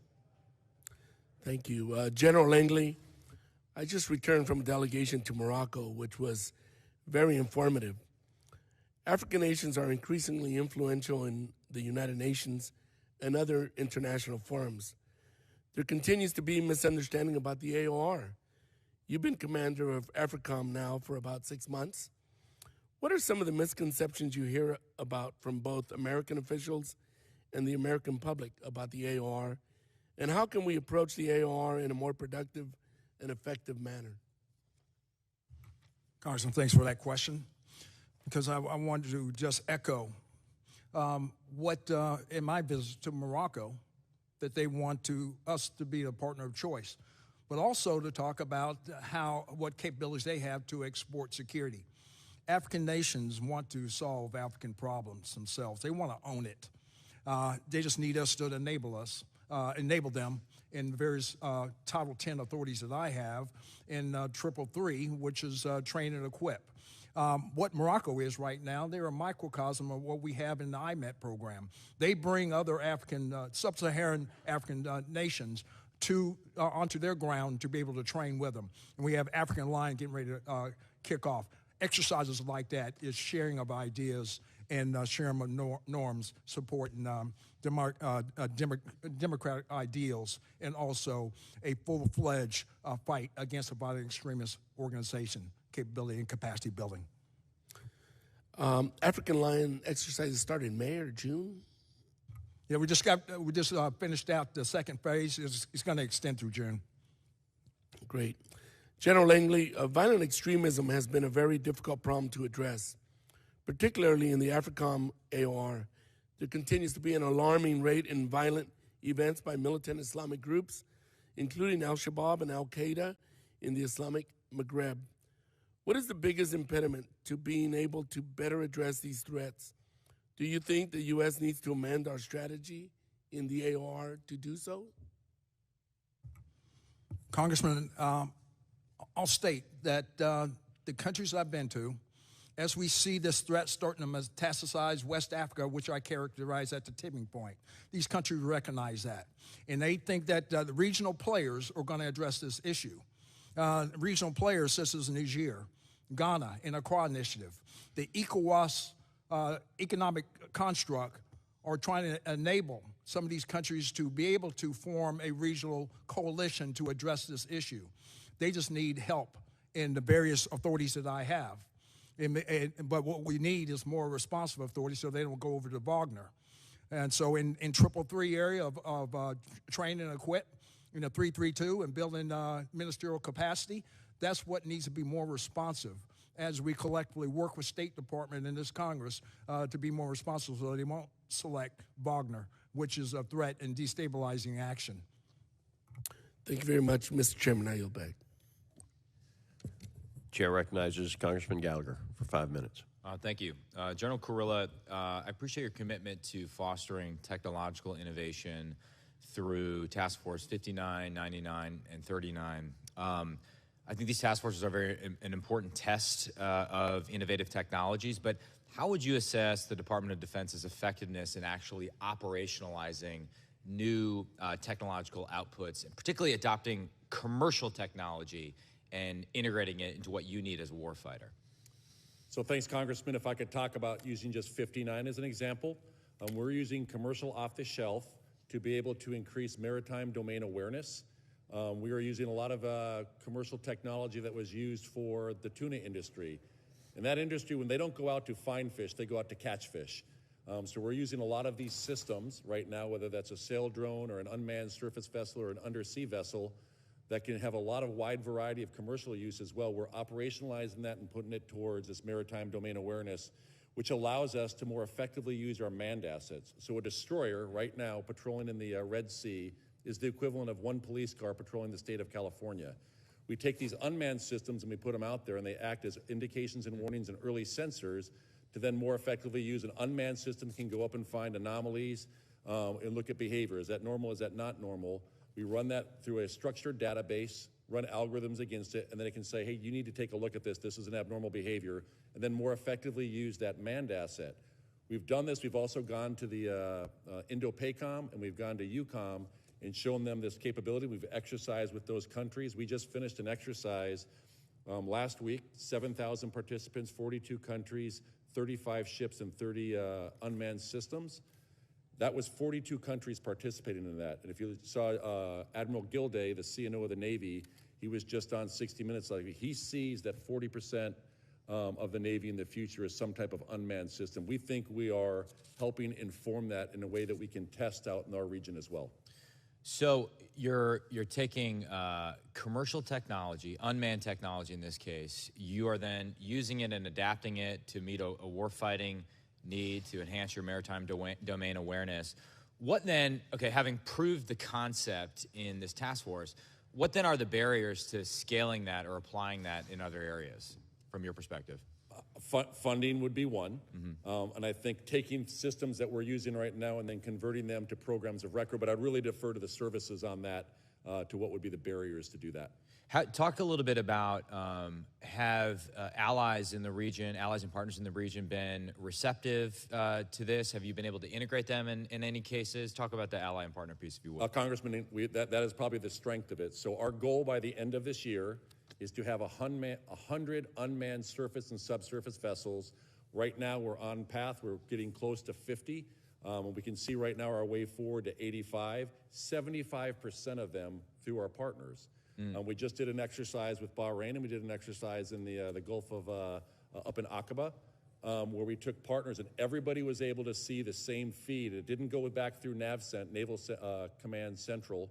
It didn't go back to them. It went directly to our partner nations. That's what they find so useful about it. And candidly, it's because it's not foreign military sales and some of the bureaucracy that's associated with that to be able to get it and the timelines to get it, because they can go directly to the vendor and purchase. Thank you for that. Quickly, General Langley, I know I only have a little bit over a minute. Can you talk a little bit about the threat as you see it posed by the Chinese Communist Party's infrastructure investments in the AFRICOM AOR? Yes, Congressman. Some of the infrastructure investments, such as smart cities, have possibly dual use or infringe upon the privacy of African citizens at large. So there are some ill intentions by their actions, and we can, show that, talk to it with our partners, and tell the cautionary tales that some of their infrastructure, on the face of it, may serve their purposes, but in the end, through the financing realm, it can have some ill effects on their society. I appreciate that. I probably don't have enough time for another question. Maybe just quickly back to General Kurilla. Within your AOR, going back to allies and partners, what do you think is the country that doesn't get enough focus or attention that we need to be paying a little bit closer attention to?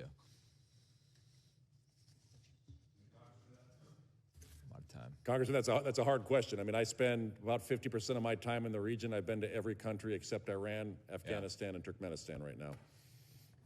Interesting. Okay, I guess we'll answer another time. It wouldn't be offensive to the countries that you leave out, but I appreciate it. Chair now recognizes Congresswoman Escobar for 5 minutes. Thank you, Mr. Chairman, and many thanks to our witnesses for your time today before our committee, but also, of course, most especially for your service to our country. I represent El Paso, Texas, home to Fort Bliss, a key military installation in our country. General Kurilla, as you've taken command of a COCOM that has seen a very significant redirection of resources over the last decade, as the United States repositioned focus from the global war on terrorism to great power competition, you have mentioned in your testimony the threats in your AOR continue to evolve in complexity and risk, particularly in air domain.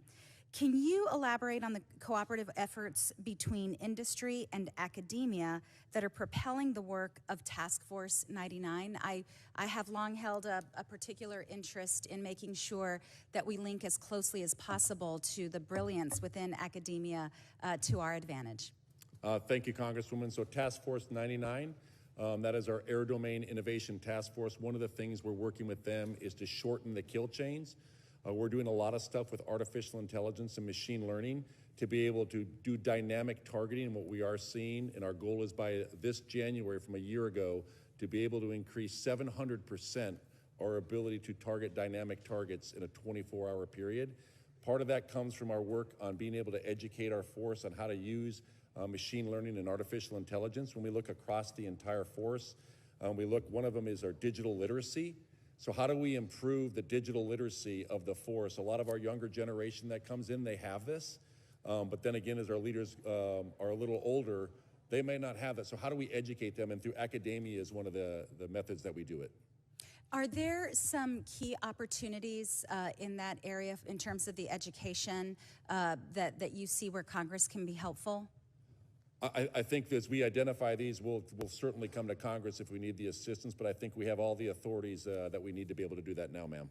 Great, thank you. Dr. Wallander, General Kurilla, while Russia and the Chinese Communist Party look to meddle in CENTCOM and foster financial dependencies by other countries, the United States has and will continue to provide security assistance and weapons to strategic allies in the region, just as we are currently doing in Ukraine.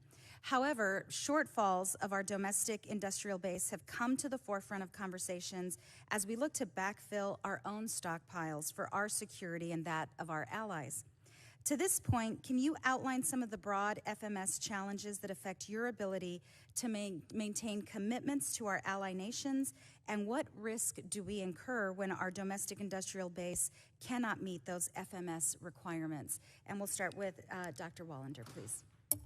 Thank you, Congresswoman. As I believe you are aware, but allow me to emphasize, the department recognizes the challenges in the defense industrial base in providing timely capabilities, for example, to Ukraine, backfilling ourselves and allies, and fulfilling a lot of those contracts. And Deputy Secretary Hicks is leading a whole-of-department focus on identifying obstacles and opportunities in relations with the defense industrial base. One of the achievements was Congress authorizing and allowing us to do multi-year procurement contracts, because that's one of the things we have heard from industry.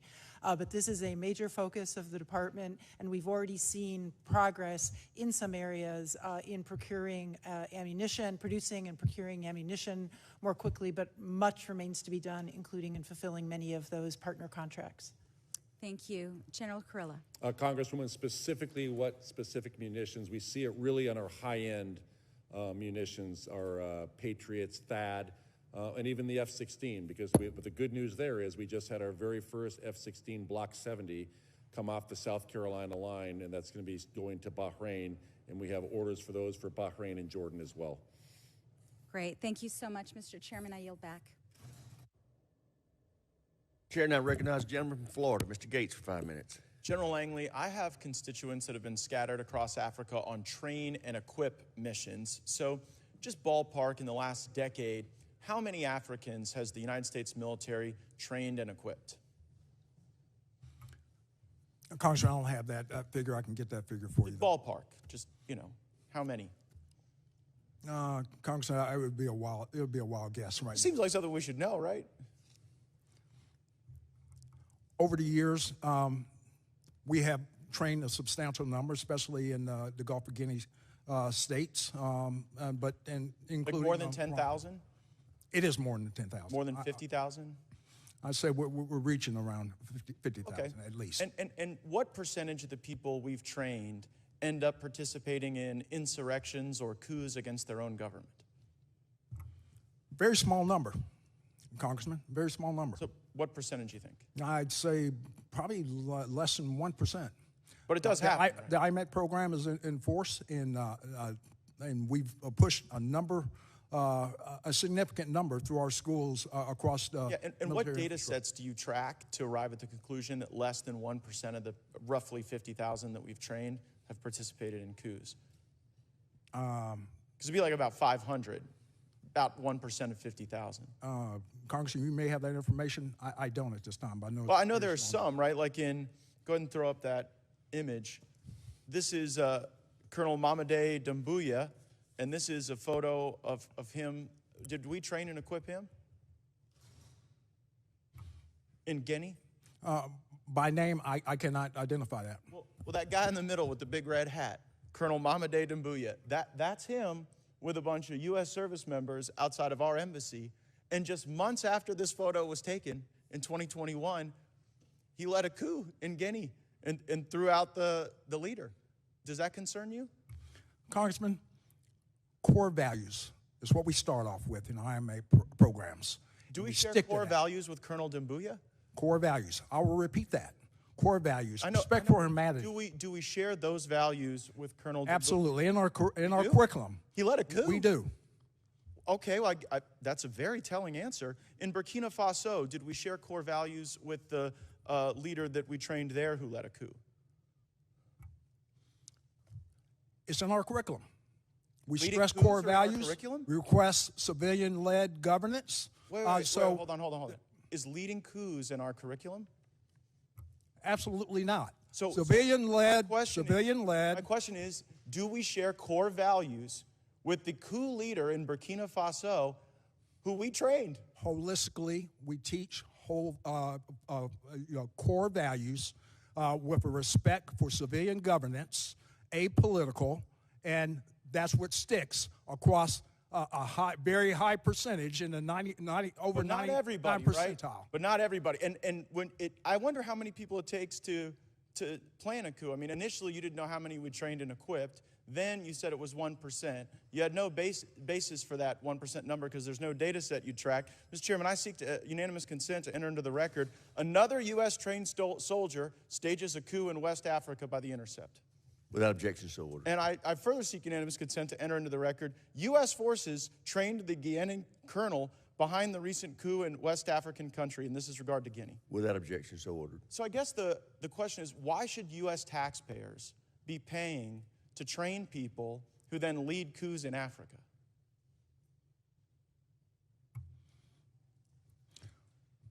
Congressman, our curriculum harvests core values and also to be able to embolden these countries for a representative democracy. But General, that democracy isn't what emerges.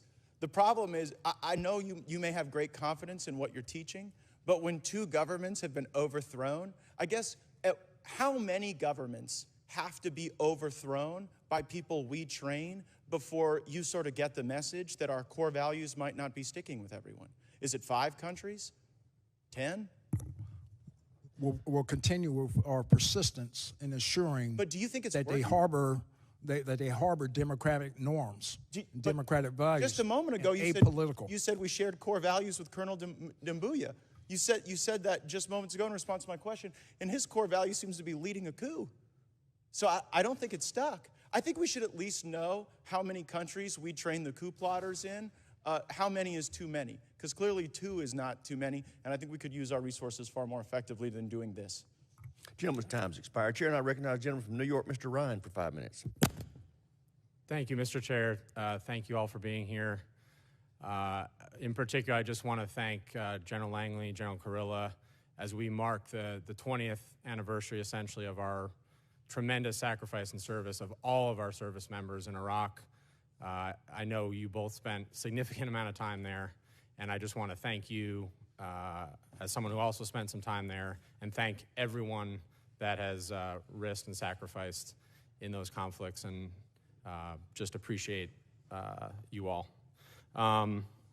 Wanted to follow up, General Kurilla. I really appreciated your focus, and my colleague, Mr. Gallagher, was talking about the innovation opportunities. Just to build on that and follow on that, and also bring General Langley a little bit into the conversation. I think this is one of the most important, exciting things that you all are doing. I wanted to ask, between Task Force 59, 99, 39, but also what you're both seeing and observing out of Ukraine, our allied forces fighting, innovating, iterating rapidly. What are we learning there? What are you all observing there that we can carry to the threats in your AORs as well as threats in other AORs? Hey, Congressman, thank you for that. I think you nailed it. We are watching what they're doing there. And again, I think the innovation is because they're in conflict, because they're in this operation right now. That's where we see the most learning and the best ideas coming forward. You're familiar with how they are using cell phones to be able to identify drones, and they basically operationalize the populace. Our Task Force 39, working with a vendor, we have created a very similar system, but that also uses artificial intelligence that they apply against it, that we think we can operationalize a lot of the population in the Middle East to help identify and track drones outside of just using a radar. We do find that the best ideas on how to operationalize things come from those at the pointy end of the spear. And just to follow up on that, how can we, of course, there's no substitute for being in direct combat, but how can we replicate, how can we create, how can we scale what you're doing in your task forces? General Langley, are you taking similar approaches, and what authorities and tools can we give you all to as close as we can, create those cycles of innovation? So Congressman, what I would tell you is that we are sharing with our other combatant command partners and back with the services, obviously. We get a lot of the funding from the service to do this. One of the ways we do this is by training and exercises. I think that's where you really can flesh out the best ways, and you put them through very difficult training where you stress the systems. We've had numerous exercises. Like I said, we just finished one, 7,000 people, 42 countries, 35 ships, 30 platforms, AI platforms, and artificial intelligence platforms. By doing that, we learn from that, and then we say, how can we get better, or what do we take from this to then apply it at scale? Congressman, I have the same enthusiasm about what effects we're going to get from our joint exercise program.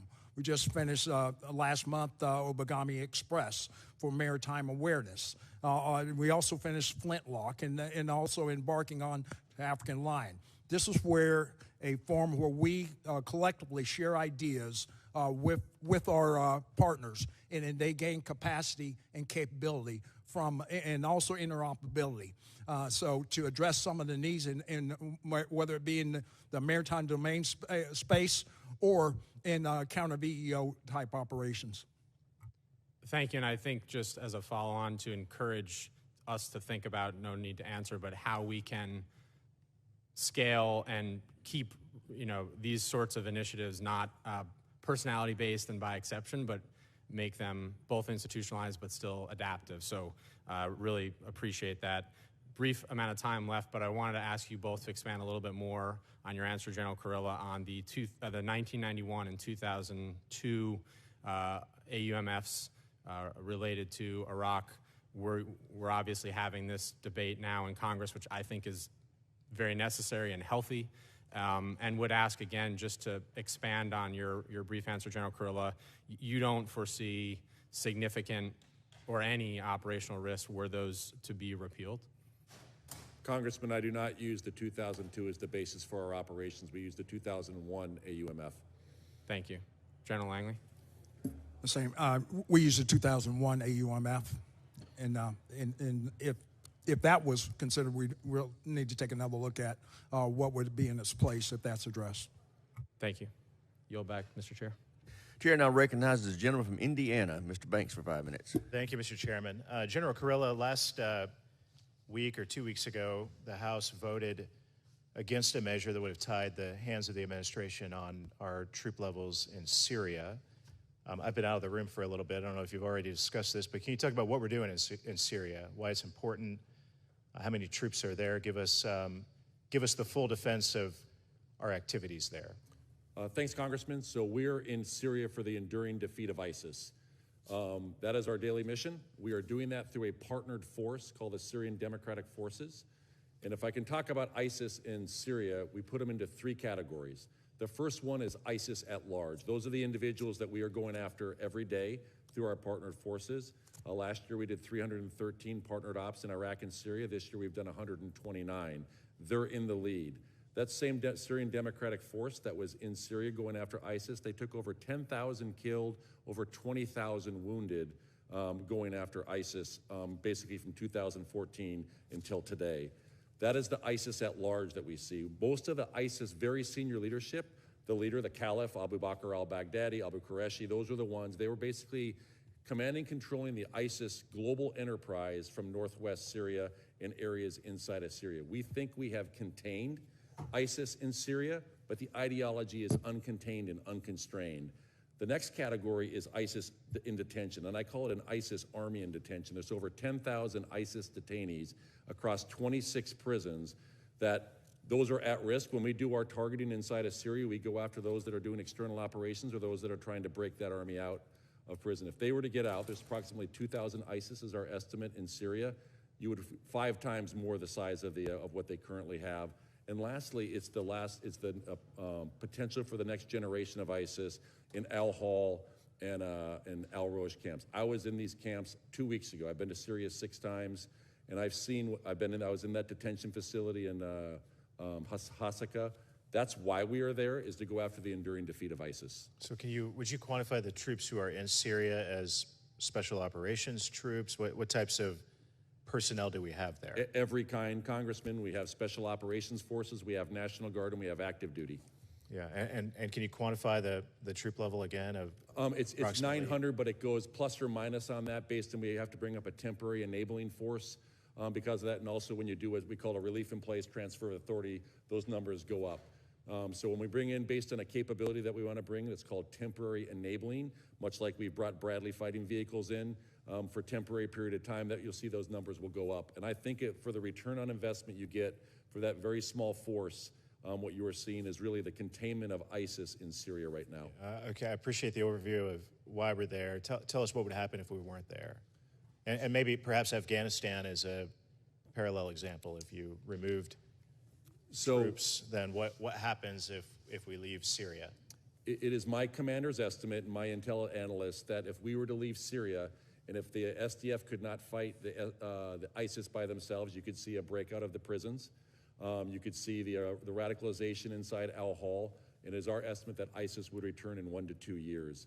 Again, there's no military solution for Syria. It's going to take a whole of government approach. When you look at the detainees, when you look at the IDPs that are in Al Hol, we need to repatriate them, rehabilitate, and reintegrate them back into their countries of origin. How important is it to protect the Omar oil fields? What would happen if we weren't there? Would ISIS take over the oil fields? I think if we weren't there, we're not there to protect the oil fields. We're there for the enduring defeat of ISIS. I think you would see either the Wagner forces that are along the Dar Azar River, or you'd see Russian forces or Syrian forces go in there. If you remember back in 2018, Wagner, a very large force of Wagner, tried to go and actually attack the U.S. forces and our Syrian partners, the Syrian Democratic Forces, and they understood what American firepower can do, and we killed over 300 of them. What about the ISIS threat to Israel? If we pulled out, what would that... What could potentially occur vis-a-vis Israel from a threat from Syria? What we see with ISIS in Syria, that is an area where they do try and do their external ops. That's why we target the external operations. ISIS Sinai is probably a bigger threat where they try and go across, and then there's the ISIS really in the Levant. But from a Syria standpoint, that's where they do their command and control from at the highest levels. Mr. Chairman, I'm glad I voted the way that I did a couple of weeks ago. With that, I yield back. I thank the gentleman. Chair, and I recognize the gentlelady from Virginia, Ms. McClellan, for 5 minutes. Thank you, Mr. Chairman. I appreciate this opportunity to discuss the priorities of AFRICOM and CENTCOM, especially in 2 regions of the world where incredible instability and the widespread use of irregular warfare have largely defined the nature of the conflict. We are now approximately 1.5 years removed from the withdrawal of American forces in Afghanistan.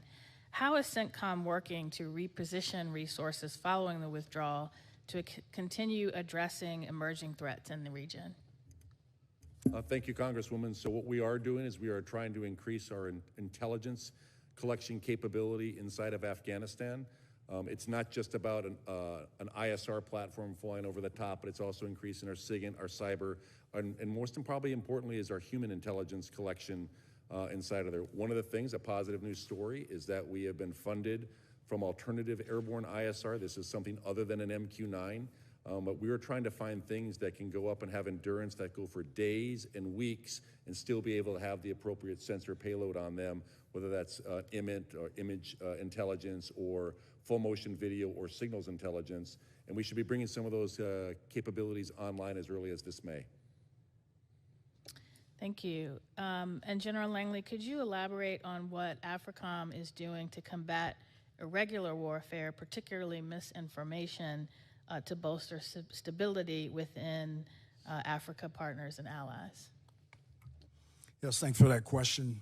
Yes, a lot of misinformation and disinformation in the name of competition with our immediate and acute threat and also the pacing threat. And so we address this with a whole of government approach. I do have some authorities to address this from our military information support operations, but then it goes deeper than that across the whole of government. State Department has some authorities themselves, as well as there are near-term authorities that are developing across the interagency as well, so that we can apply collectively for cumulative effects. Thank you, Mr. Chair. I yield back. Thank the gentlelady chair. Now recognize the gentleman from Florida, Mr. Waltz, for 5 minutes. Thank you, General Carrillo. Just want to build on Mr. Banks's questions. I mean, you laid out a compelling case for why it's critical that we have partnership, we have presence, we have bases in and around Syria to maintain pressure on ISIS. Is that a correct characterization? That is a correct characterization, Congressman. Ms. Wallner, from a policy standpoint, why is it critical to have a presence and partnership in Syria to go after ISIS, but it's acceptable to not have it in Afghanistan? Congressman, there was a decision made that the... I'm familiar with the decision. I'm talking about now going forward. The President of the United States said it was an extraordinary success, over-the-horizon capabilities, no problem. We do it in Syria. We do it in Somalia. Why is it not important to have a presence in Afghanistan from a counterterrorism standpoint? Congressman, as General Carrillo made clear, that the ability of CENTCOM to monitor and act against the coalescence and the effectiveness of an ISIS threat from Afghanistan is something he believes he is able to build additional resources on, and remains a CENTCOM mission, and policy fully supports CENTCOM in that mission. Ms. Wallander, I think history is going to prove you very wrong, the President wrong, and just as it proved many members of this committee and the National Security Committee, or the National Security Community in Washington wrong when we yanked out of Iraq in 2011, really had no follow-on plan. We had the rise of ISIS by 2014, and we now have more forces back in Iraq than we had in 2011 at a tremendous cost of lives and treasure. So, General Carrillo, do you think there's a likelihood if we have another attack, which you have stated is possible within the next 6 months, that we'll have to go back in some way, shape, or form to Afghanistan? Congressman, when I stated that they could attack in under 6 months with little to no warning, I'm referring to enabled attack where it is funded directly against interests abroad, U.S. interests abroad. Yeah. Going back into Afghanistan would obviously be a policy question, how we would address that. I would try and address that. Is ISIS gaining in capability in Afghanistan? Gaining in capability? They certainly have the intent to hit our interests around the world. Are they gaining in capability? ISIS is stronger today in Afghanistan than they were last year. Yes. Are we seeing a cooperation with ISIS in Afghanistan and other elements, for example, in Syria and Europe? So much like there are regional combatant commands, ISIS is a global organization. They have an organization called the Al-Siddiqui Office that is responsible for all of ISIS from Kazakhstan, Afghanistan, Pakistan, India, all the way down to Indonesia. The Al-Qarar office is in... I know I'm familiar with the broad organization. Are we seeing active cooperation with ISIS in Afghanistan with those other entities? They do communicate back and forth with the head of ISIS, the global affiliate. And we've experienced an 80% loss in what remaining ISR you have, which is less than you had, or less than CENTCOM had 2 years ago, right? And an 80% degradation due to transit time, correct? I'm spending 80% of my time in transit. It is actually greater than 80% loss. Do we have any bases in any country surrounding Afghanistan with which we can use to launch ISR or any type of strike or assets? Congressman, I think it'd be great to talk about that in a closed session, and I can talk about the efforts that we're working. Would it be helpful if you had a base in a neighboring country? Proximity reduces transit time, so what I'm trying to do is increase the time I am over the target. That's just airborne ISR, but there's a lot more than just other intelligence parameters. Given our presence in Syria, do you agree with General McKenzie, your predecessor, that having a small footprint at Bagram in Afghanistan would be helpful for ongoing counterterrorism efforts? Congressman, I think that decision's already been made. Right, but do you agree that it would be helpful now? Say that decision was reversed. So anytime you have proximity to the target, you are more effective. Do you know, General, how far Bagram is from the Chinese border? I don't know the exact distance. Several hundred miles. It's actually closer to the border of China, where, by the way, they have a massive nuclear buildup, than Mexico City is to the Texas border. I spent about 5 years on Bagram. Yeah, it's close, right? A 12,000-foot runway capable of holding strategic bombers. Just bear with me, hypothetical. Do you think China, if China had that close of an air base to the Texas border, they would have just given it up? I am not sure, Congressman. I would bet not. I think we know the answer to that. Thank you, General. I yield. I thank the gentleman. I now recognize the gentleman from North Carolina, Mr. Davis, for 5 minutes. All right. Thanks so much, Mr. Chair, and to the ranking member. And good afternoon to each and every one of you. Thanks so much for your leadership and your service to the nation. In particular, your command units at different times in your career at Fort Bragg and Lejeune as a North Carolinian. So, my first question I want to direct to General Kurilla.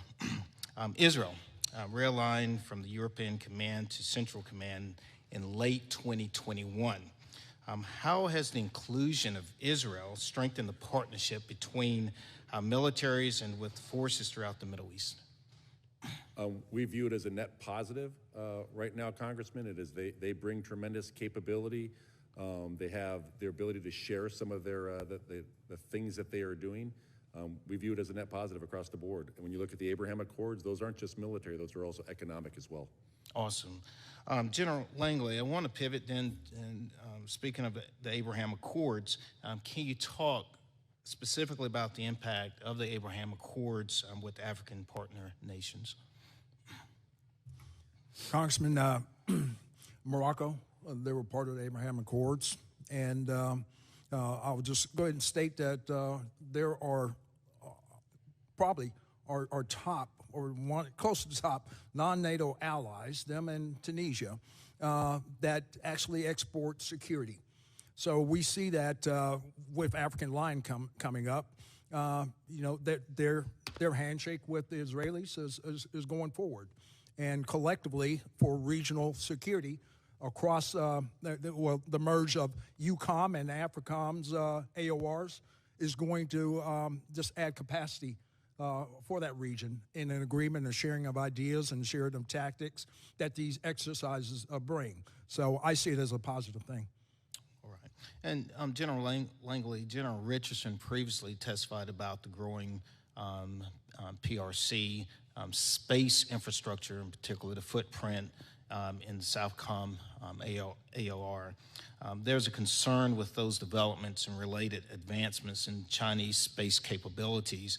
Can you please discuss the PRC's growing space footprint with African nations and the security implications for the U.S. and our allies? So, Congressman, thanks for that question, because there are aspirations across a number of countries across the continent in which they've already established agreements for building space capacity in various countries. Just of late, Djibouti. But they're coming with a thinly veiled proposition that is for goodwill. But I am concerned that it will maybe have some other sharing or dual use in military sense, especially in tracking satellites. They're already down, Swakopmund is down in Namibia, in which they do that by one of their state-owned institutions, but they have to share technology by law to the CCP. And therein lies probably a leading indicator that it will probably have some future military use. Okay. And do you believe that any of the PRC space infrastructure projects are going to benefit those countries, or is this just more of a one-way relationship? Congressman, time's going to tell. Time's going to tell. And General Kurilla, early this month, Saudi Arabia and Iran announced an agreement brokered by China to normalize relations. Can you speak to the concerns you have about China mediating this agreement? Yes, Congressman. So I think the concern we should have is that we've seen China use its national instruments of power. They're economic through their Belt and Road Initiative through the region. They're informational, they're military, through their quick, fast FMS. And now for the first time, we're seeing they're diplomatic.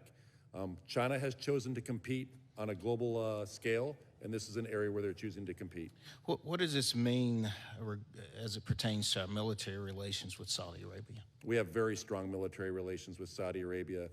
What we're talking about in this agreement is really about opening up diplomatic ties. They had it for 37 years until 2016, until Iran stormed their embassy and burned part of their embassy, and they cut off their diplomatic ties. So they had it for 37 years prior to that, and there was still high tension between both of them. And so I think what this means really in the region is that this was going on for 2 years prior, but that China came in to swoop and try and take the credit for this mediation. Thanks again for being here today, and I yield back, Mr. Chair. I think the gentleman chair now recognizes the gentleman from Louisiana, Mr. Johnson, for 5 minutes. Thank you, Mr. Chairman, and thank you all for being here. General Langley, there's been a lot of discussion today and every day here about the influence of China and the CCP, and we're concerned about that in Africa as well as all over the globe. A couple of weeks ago when we had the Northcom-Southcom posture hearing, I spoke with General Richardson about the tools that we have at our disposal to combat that growing influence, and she mentioned that our partnerships with those countries are one of the biggest benefits in that endeavor. Would you say that's true of AFRICOM as well? Yes, Congressman. General Richardson also mentioned that there's probably more that we could be doing as a country to make our presence more visible. And she indicated that defense partnerships and commercial endeavors and other things can help in that regard. Are there things that you're doing to increase that visibility and try to make the pitch that the United States is really the country to partner with and not China? Congressman, thanks for that question. Because holistically, if China had to look at our 3D approach, in a negative sense, they would probably tell our partners that it's an empty suit. So what I'm saying here, Congressman, is we need to be able to respond at the speed of relevance and the quantity that the PRC is providing across all fronts.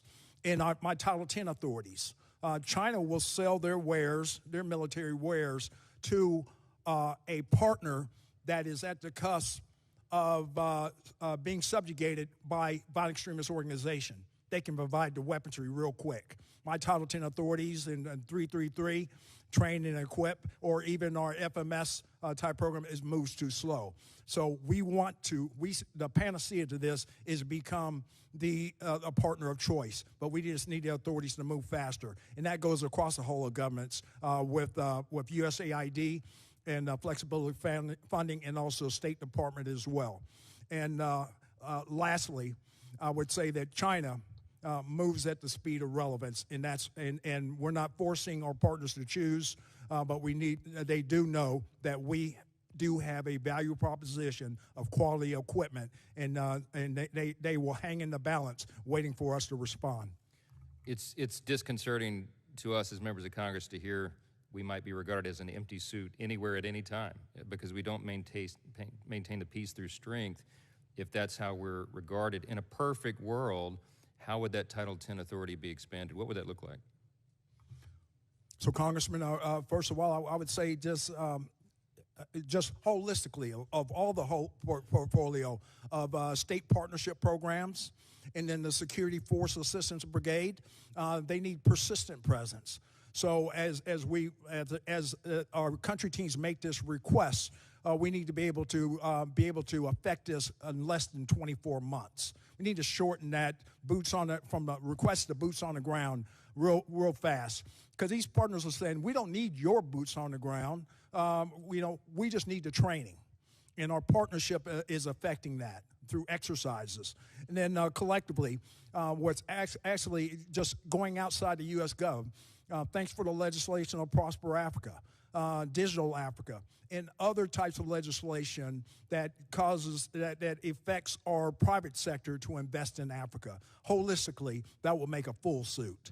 Very good, thank you. Shifting gears quickly, General Kurilla, as we've entered this new era, I'm curious about how all of you process and prioritize competing mission sets, specifically with weighing strategic competition versus counterterrorism threats that have dominated us for the last 20 years or so. Do you have any recommendations for us about the way that we should view this, the lens through which we should see these issues?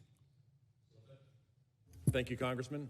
So as I look at it, I prioritize deterring Iran, counter VEO, and strategic competition against China and Russia. I believe CENTCOM is literally and figuratively central to competition with China and Russia. We have a 6.5 times longer border with Russia than NATO. That's along the Kazakhstan border. We have a longer border with China than we have in the U.S.-Mexican border. I think our strategic competition is our presence as well, and it's our partnership. What we bring is long, enduring partnerships. We've been there in the past. We were there for 75 years. We're there today, and we'll be there in the future. China, everything China does is for its own self-interest, and they view the partners in the region through a lens of customer or client. It's no real surprise that they tried to negotiate the Iran KSA deal, because they get 50% of their energy comes through the Straits of Hormuz. It gets 1/3 of their gas comes through from the region. And so when we look at that, they are trying to ensure that their interests are secure, but it's only for their own self-interest. Thank you so much. I yield back. Gentleman's time has expired. Chairman, I recognize the gentleman from Texas, Mr. Veazey. Mr. Chairman, thank you very much, and want to welcome everyone for coming to testify today. Would also like to give a special welcome to General Langley. We're both graduates of the Fort Worth Independent School District. This may be the first time that two Fort Worth Independent School District people have asked questions back and forth to each other, and so welcome you. We know that the PRC has planted seeds all over the African continent. And in your statement, General Langley, you said that USA AFRICOM does not seek to block the benefits that the PRC can bring to the continent's nations. Based on your overall threat assessment and level knowledge, is there a solution that can further contain Chinese influence in the AOR? Congressman, thanks for that question. Because on the forefront is engagement with our competitors, as we engage with our African partners, that we want to become and stay the partner of choice for strategic access and strategic influence in some cases. China does have a proposition, I would say, the Belt and Road Initiative, but they characterize it, the whole name is One Belt and One Road. That's a one-way road back to Beijing. Those are the cautionary tales that across the interagency and across the whole of government that we do tell them. We're not forcing our partners to choose, but we need to be able to represent our value proposition across the whole of government that builds capacity across their institutions as well as their governance as well.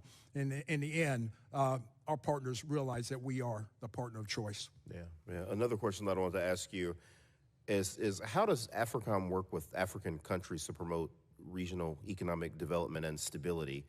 And what role does this play in advancing U.S. interests? I know that when myself and Mr. Panetta and Austin Scott went to Djibouti back in 2017, we saw the base that the Chinese were building there. Later learned through reports in the media that there was a secret base that they were building underneath the base that the Djibouti government probably didn't know anything about. So we know that some of these economic development projects come with certain strings attached. Can you talk a little bit about how we're doing that, and if you think that we're doing enough to advance economic stability in Africa? Because we know, especially with these mineral rich areas that they have there, that actors like the Russians and the Chinese are certainly going to want to make long-term strategic partnerships with these African countries. Congressman, there's a couple of things to address your question. What we are doing holistically across the whole of government approach and various legislations in the last couple of years, Prosper Africa, that will affect more investment through the private industry, and a number of agencies in the department are signatories of that. We just need to get it off the ground. And then for the fragile states, the Global Fragility Act, which is now characterized as the Prevent Conflict, Promote Stability, are other mechanisms that we share with our partners and the country teams to get this off the ground. From the PRC's persistence on going after rare earth minerals or mining, there is a mechanism where we illuminate and amplify some of the ill effects of those partnerships or those deals that were struck by the PRC. And we pay attention to that. But we do that in the information space in direct conversations with our partners. Yeah, no, thank you. General Kurilla, I wanted to know about just the level of cooperation and coordination between AFRICOM, EUCOM, and other government agencies, particularly as we're trying to talk about the Wagner Group's activities in Africa, and I was hoping that both of you could briefly touch on that. So what I would say in terms of information sharing and even resource sharing, Mike and I share resources all the time and include Chris Cavoli, who's the commander of EUCOM.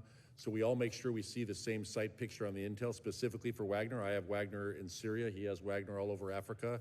And Chris Cavoli is dealing with Wagner up in the Ukraine. So I think it's important that we're all talking, sharing about the intelligence as well as the resources. So absolutely, I concur what Eric was saying. The globally integrated construct, and especially the NDS, talked about integrated deterrence. Just processes like that, sharing of information, collaborating between our staffs, sews up those seams. So collectively, it is very effective in the overall globally integrated construct. Thank you very much. Thank you, Mr. Chairman. Thank the gentleman, Chair, and I recognize the gentleman from California, Mr. Rocana. Thank you, Mr. Chair. General Kurilla, I appreciated our conversation yesterday. I was hoping you could share with the committee some of the insights you shared with me about why the Strait of Hormuz is critical to our relationship with China, and why, if America wants to make sure that we're leading in the 21st century, your work and your troops' work is critical even vis-a-vis China. So thank you, Congressman. So what we talked about yesterday was the fact that China gets over 50% of its oil and over 1/3 of its natural gas from the CENTCOM region. 98% plus goes through by ship. It'll come through the Straits of Hormuz. That makes them vulnerable. 72% of all Chinese oil is imported. They domestically produce about 28%. So that can make them vulnerable. God forbid there's ever a conflict with China, but we could end up holding a lot of their economy at risk in the CENTCOM region. So our having a presence there and dominance there to keep it a free-flowing sea is a strategic value, even as we look at the competition and strategic threat that China poses. Correct, Congressman, and it's not just the Straits of Hormuz, it's also global commerce. 30% of all container traffic in the world goes through the Suez Canal. I think in 2021, about 22,000 ships went through there. So really, we saw what happened when the Ever Given was stuck in the Suez Canal. That stopped $10 billion of trade a day until that was unstuck. And our values, we keep the freedom of the seas for every nation. It's not just that we're doing it for our nation. So we're upholding our values in these areas. Is that correct? And so what we also have is the Combined Maritime Force. It's 38 countries that participate in CENTCOM. It's the largest maritime partnership in the world. They do everything from maritime security to anti-piracy and to counter smuggling. And that's how we keep the international rules-based order in the maritime domain. Now, I know you spent a lot of your testimony also on Iran, and I have a lot of constituents of Iranian background who say that this time the protests are different. This time the regime really is not going to last. I don't know if you're in a position to have a comment from what you're hearing in the area about what the sentiment is towards the regime and the protests. So, Congressman, what we can see is that the regime can deal with the domestic situation, but also do their malign behavior externally. So their foreign policy, if you will, while they still deal with their domestic policy. It is my assessment right now that even though the protests have put stress on the regime, it has not put the regime at risk. Thank you. General Langley, I appreciated your focus on development in Africa beyond just the defense. I'll tell you briefly, and then I'd like you to respond my own perspective. My grandfather was in jail with Gandhi as part of the independence movement, which of course also inspired Mandela. And my first view is that Africa should have what Africa wants, not be a plaything for just great power competition. I'm concerned that China has used Africa not to see African self-determination, but to basically use it for their own self-interest in a form of neocolonialism. I wonder how you think America can have a policy towards development and economic growth that respects what African nations and Africa wants and respects their sovereignty. Congressman, thanks for that question. And I know I profess the whole of government approach, but it's more than that. That will actually put more horsepower, us being the partner of choice. So outside of the 3D construct, and I thank this Congress again for legislation of the past to get things off the ground for private investment, and also various departments investing in Prosper Africa, Digital Africa. But I think we need more. I really do think we need more, because not just me saying that. This is some of the things that are communicated to me as I make my travels across the continent, engaging with these countries. The Global Fragility Act, formerly known as, but the strategy, what that professes is prevent conflict and promote stability.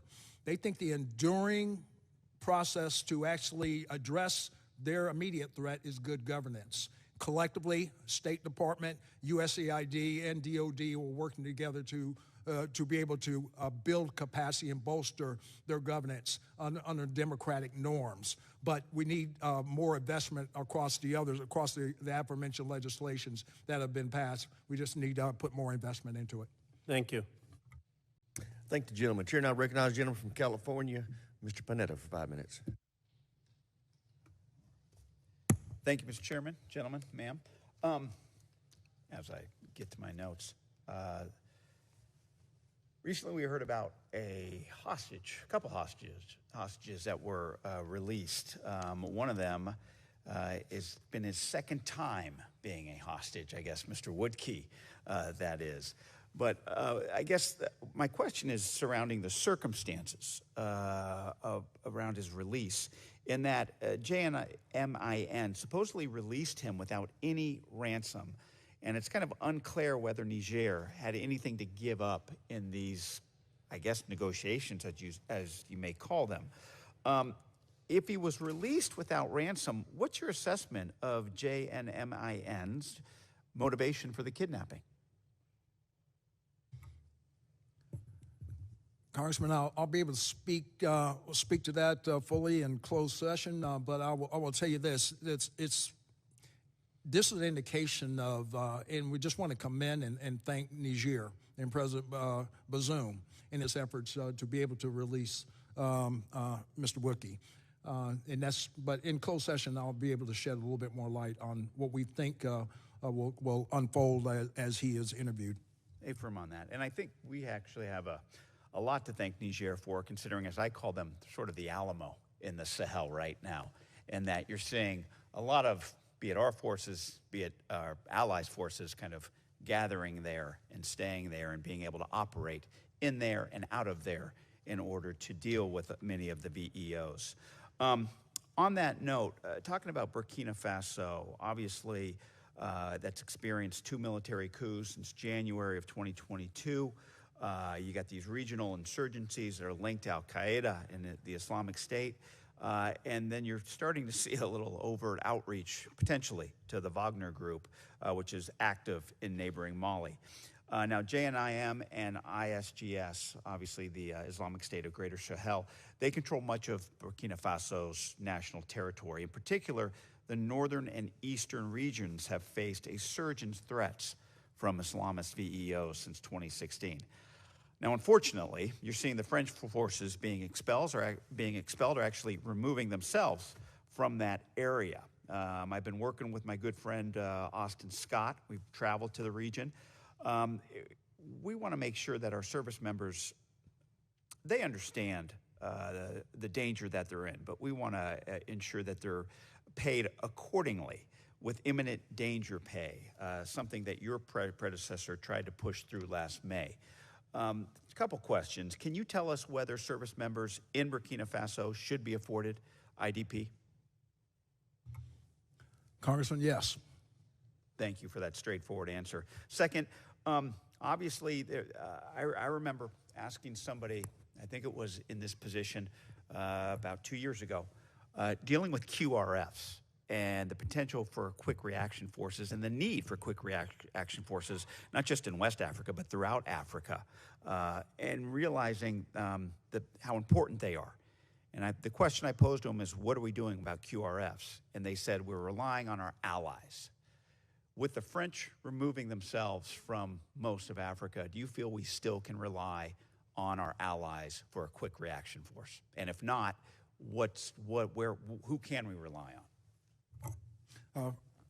First of all, Congressman, thanks for asking that question, because what I have to do on a regular basis is assess the risk. Assess the risk of being able to respond to crisis. A foundational piece of that, a foundational capability, is intelligence, is surveillance and reconnaissance capabilities, so that we can reposition our assets to be able to respond to the probability of consequence. Connected to that is also being able to identify indications and warnings. That helps us do that. You know, I thank this Congress in the last couple of years, the last couple of budgets, the Warfighter Recovery Network has gained and bolstered capacity, but I need more. And you're right, Congressman. Yes, we still support the French, and the French supports us as well. But we're also building capacity into our African partners to be able to go into that calculus and being able to respond to crisis accordingly and cover some of the 16 high-threat embassies that we have across the ground, and the men and women of Africa that are doing their due diligence in the execution of the mission. Gentlemen, Doctor, thank you. I yield back. Thank the gentleman. Chair, and I recognize the gentleman, Mr. Keating, for 5 minutes. Thank you, Mr. Chairman, and thank all of you for your service to your country. So many of us are coming in and out because we have coinciding hearings, many of them related. So I just have a couple of questions, given everything you've been asked to this point this morning. One of them, I'm curious, you know, Russia's involved in Africa with at least 20 countries for precious resources. That includes gold, and many of the Russian oligarchs are involved in gold mining and activities, and the reports that many of them are circumventing sanctions, and money's ending up back in Russia that's helping to fuel their war effort against Ukraine. What do you know about the ability of Russia, in the last analysis, getting some of those revenues to help fuel their efforts in defiance of the sanctions? General? Congressman, I've been briefed that that's exactly what's going on. Vinny Prigozhin and the head of this private military company, that's what they are the vanguard back to the Russian Federation. And they do it through profit, cash and profit. So they have a false value proposition, especially the fragile governance across West Africa, where I characterize at the tipping point, which are looking for assistance to be able to provide security in the face of violent extremist organizations. And sometimes they select Wagner to do it, but Wagner has a hidden agenda, road mapping into their closest mine, whether it be gold or diamonds. That's what I'm concerned about. There is a revenue stream back to the Russian Federation. Anyone like? Congressman, I would just add 2 points. One is that with the designation of Wagner as a transnational criminal organization, we have new instruments to constrain its ability to move money freely, and the Biden administration is focusing on those instruments. And secondly, in the realm of sanctions evasion and illicit moving of money and resources, similarly, we are focused on sanctions enforcement, working with countries to shut down banks that Russia is using to move money, and we can talk more about it in a classified setting if you'd like. Great. Well, thank you for those efforts. You know, our effort is to try and choke off as much resourcing as we can to Russia during this period. Even though, General Curley, you obviously said in terms of Bagram that decision's made already, but it keeps being asked all the time. So could you tell me from this present standpoint, what would be a quote-unquote small footprint in Bagram? I mean, you need support forces. You just can't have a small footprint there. Can you just give us an approximate idea? I mean, how many people would it take, not just to have a quote-unquote small footprint, but to be able to support it safely? I mean, I couldn't give you an exact number right now because it would all depend on the threat. If we were back in Bagram right now, you would be you would have the Taliban trying to attack us as well as ISIS-K. That's what I mean, right now. So it wouldn't just be a small footprint. You'd need support services in maybe the tens of thousands, or just in total to make sure that you have a secure... It would be based on the threat and the size of the force you're there, and what is the mission that they're there for? Yeah, just a presence there in terms of, intelligence. Well, you'd have to secure the entire base, and it would require, a security force, and then if you're bringing in the intelligence apparatus and all the support structure. Right. So my inclination is, presently, which we do, there's no such thing as a small footprint in that regard. I'd just like to ask this. This is troubling. The situation in the Middle East is getting worse. We're approaching the coinciding holidays. Our efforts as a country, as well as Jordan, Egypt, and other countries, is just trying to get through the holidays, just trying to keep calm through the holidays. But the situation, and it was shared with this committee by people in the region prior to this, is how really fragile Palestine is right now, and how these threats of disruption, even during the holidays, could trigger a collapse even. What would happen? What would be the impact of that in the region, with Hamas and other groups? And can you just give us some of your feelings on what that would mean? Because we're being told it's very real at this point, and that's why we're working so hard to keep it calm. So Congressman, I think the concern right now is that there are all the kindling and the tinder is there for a flashpoint, and it can take just one incident that can cause that fire to start inside the West Bank, and I think it would be bad for the entire region. All right, thank you. I yield back. I thank the gentleman. Chair, and I recognize the gentleman from Nevada, Mr. Horsford, 5 minutes. Thank you, Chairman Rogers, and to the ranking member for this important hearing. As this committee knows, Russia and China continue to challenge American influence in Africa and the Middle East. In 2021, trade between Africa and China surged to $254 billion, up about 35% as Chinese exports increased to the continent. China has steadily increased its influence in Africa by promoting a political and economic model for countries on the continent, all while the United States has fallen behind on investment. Algeria, a global energy exporter with Africa's largest defense budget, continues to be one of Russia's top arms export clients, behind only India and China. So I was glad to see that the conclusion of the 2021 Global Posture Review directed under Secretary Austin included ensuring that the Department of Defense appropriately monitors threats from regional extremist groups, supports our diplomatic activities, and enable our allies and partners in Africa. General Langley, it's good to see you again. This committee has heard from combatant commanders time and again that global competitors, specifically China, outcompete us by responding to partner nations faster than we can. Is that an accurate assessment of the problem from your perspective? And if so, what additional authorities do you need to meet security challenges in a responsive way? Congressman, thanks for that question. And I'll answer it in just saying that we need to be the partner of choice through various actions or through the whole of governance. From the military standpoint, when I engage with our partners on the continent, they said our near and present danger right now are by extremist organizations.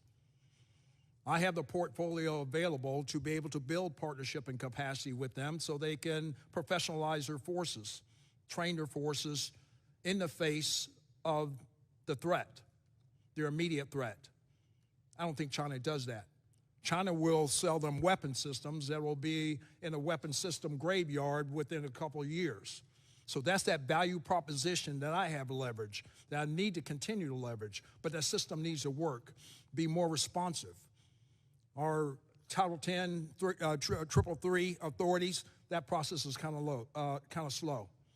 Our foreign military sales, that process is very slow, where China can operate at the speed of relevance. So we need to get that back. But across the whole of governments, just in the developmental realm, as they start looking at their societies and building their societies and for the citizens in the name of democracy, they want to be able to do that.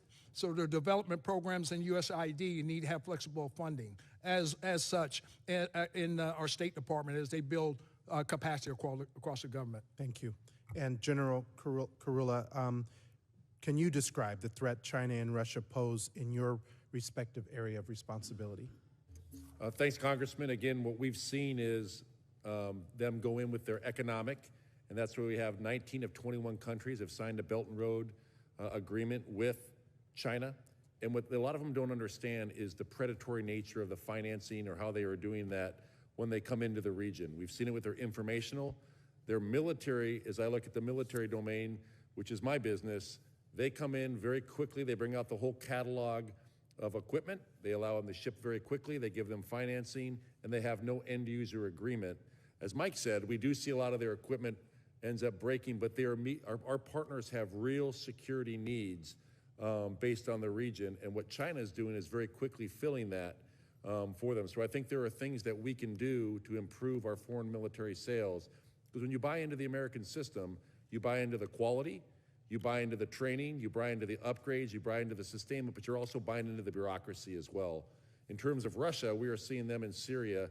They want to undermine our efforts in the Middle East, and they want a permanent basing to that warm water port where they signed the Port of Tartus for 49-year lease, and now Assad is asking them to stay longer, is what it looks like.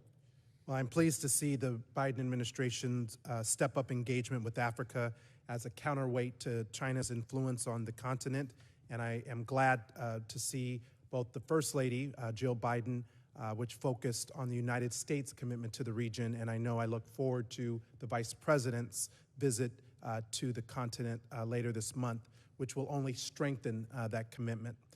Now I think it's the committee's job to follow suit. We must continue our investment in Africa's future and stability, and I want to thank the panel for taking our questions today, and I look forward to working with you on this important issue. Thank you. Gentleman's time's expired. Chair, I recognize the gentlelady from California, Ms. Jacobs, for 5 minutes. Well, thank you, Mr. Chairman, and thank you to our briefers. It's great to see you here. I also want to thank you, General Langley, for your service and all of your important work on the African continent, and also for your thoughtfulness today. I want to especially thank you for your comments earlier about the need for a whole-of-government approach to addressing good governance on the continent and how that is a key pillar of our national security. And I couldn't agree more, and I'm very excited to see the Global Fragility Act plans, which we should be imminently receiving here, and how you're going to put that into practice. So earlier this month, General Fenton and Assistant Secretary Mayer testified before the committee, and I asked about what lessons SOCOM had learned from our decades of counterterrorism operations in sub-Saharan Africa. And General Fenton largely deferred to AFRICOM, so I'm going to ask you the same question, General Langley. As you know, despite 2 decades of our investment in counterterrorism in Africa and over $3 billion in equipment, training, and logistics, we've actually seen violent extremism increase threefold since 2013. And just in the last year, we saw it increase by 22% and fatalities up by 50%. And just in the Sahel, we saw a 130% increase since 2020 in violence. So I wanted to ask you, what lessons has AFRICOM learned from this, apparent lack of success of our investments in the continent, and how can we take that moving forward as we focus on the region? Congresswoman, thanks for that, and thanks for your visits on the continent, especially with the CODEL you went on, and that was a result of this blue map that's shown here of our investments on the continent.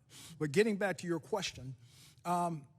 As our engagements with our African partners, as I go from country to country, knowing that it is going to be a partner-led, U.S.-enabled proposition, or remedy to their fragile governance.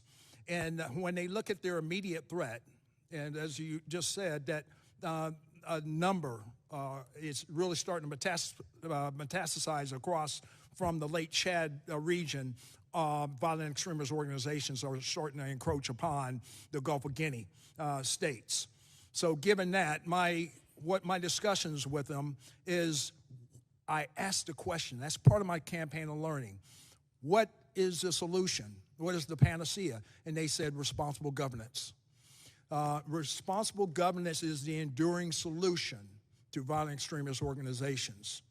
And they realize that. So just as much as they are buying weapon systems, they want to be able to bolster capacity into their total governments, providing for the people.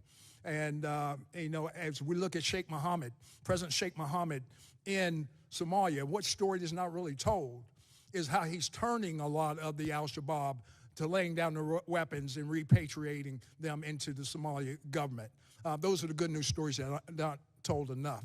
So, Congresswoman, our African partners get what the solution is. We just need to help them across the whole of government approach to get there. Well, I appreciate that. I think getting governance right on the continent is going to be key, and I look forward to working together both on this whole of government approach and implementing the Global Fragility Act and making sure we're being very thoughtful about how all of DoD's activities on the continent feed into that good governance. I wanted to ask you about Somalia as well. We are increasing what we're doing there, increasing the tempo. We've recently put troops back in. I just wanted to ask, what is our theory of the case, or how does it end? When can we leave? What are we trying to get to so that we are able to actually not have troops stationed there anymore? Congresswoman, I'll answer that from an operational perspective. What we're doing to enable President Hassan Sheikh Mohammed and the Somali National Army being able to take the fight to al-Shabaab and turn to and follow that up with being able to bring in their rest of their governance to go out to the outer regions and to the clans that have been turned, and also preventing famine, preventing effects from climate change. That is just a clear indicator that the campaign by President Hassan Sheikh Mohammed is working holistically. So given that, he is going to turn south and go into some of the regions where there's a stronghold by al-Shabaab. And I think he's going to be able to do that. But we will be with them until our policy changes. Great. Gentlelady's time's expired. The chair recognizes the gentleman from New Jersey, Mr. Kim, for 5 minutes. Thank you, Mr. Chair. Actually, I wanted to just kind of build off of that. So, Dr. Wallander, I would love to kind of hear your thoughts about the challenges that we're facing in Somalia. We are taking some new steps, as the general just articulated on that front. But you also kind of raised that this is in a broader context as we're seeing the African Union transition mission to Somalia's plan to draw down over the next 2 years that you were really kind of talking about as this critical 2-year period. So could you elaborate on just how you're seeing this, and kind of to the point of my colleagues, what is the end state that we're trying to get to here that will allow us to start to pull back some of our resources? Thank you, Congressman. It's nice to see you. I would build on or endorse what General Langley just laid out, which is the key to our support to Somalia in countering VEO, al-Shabaab, is working with our partners and investing in our partner country.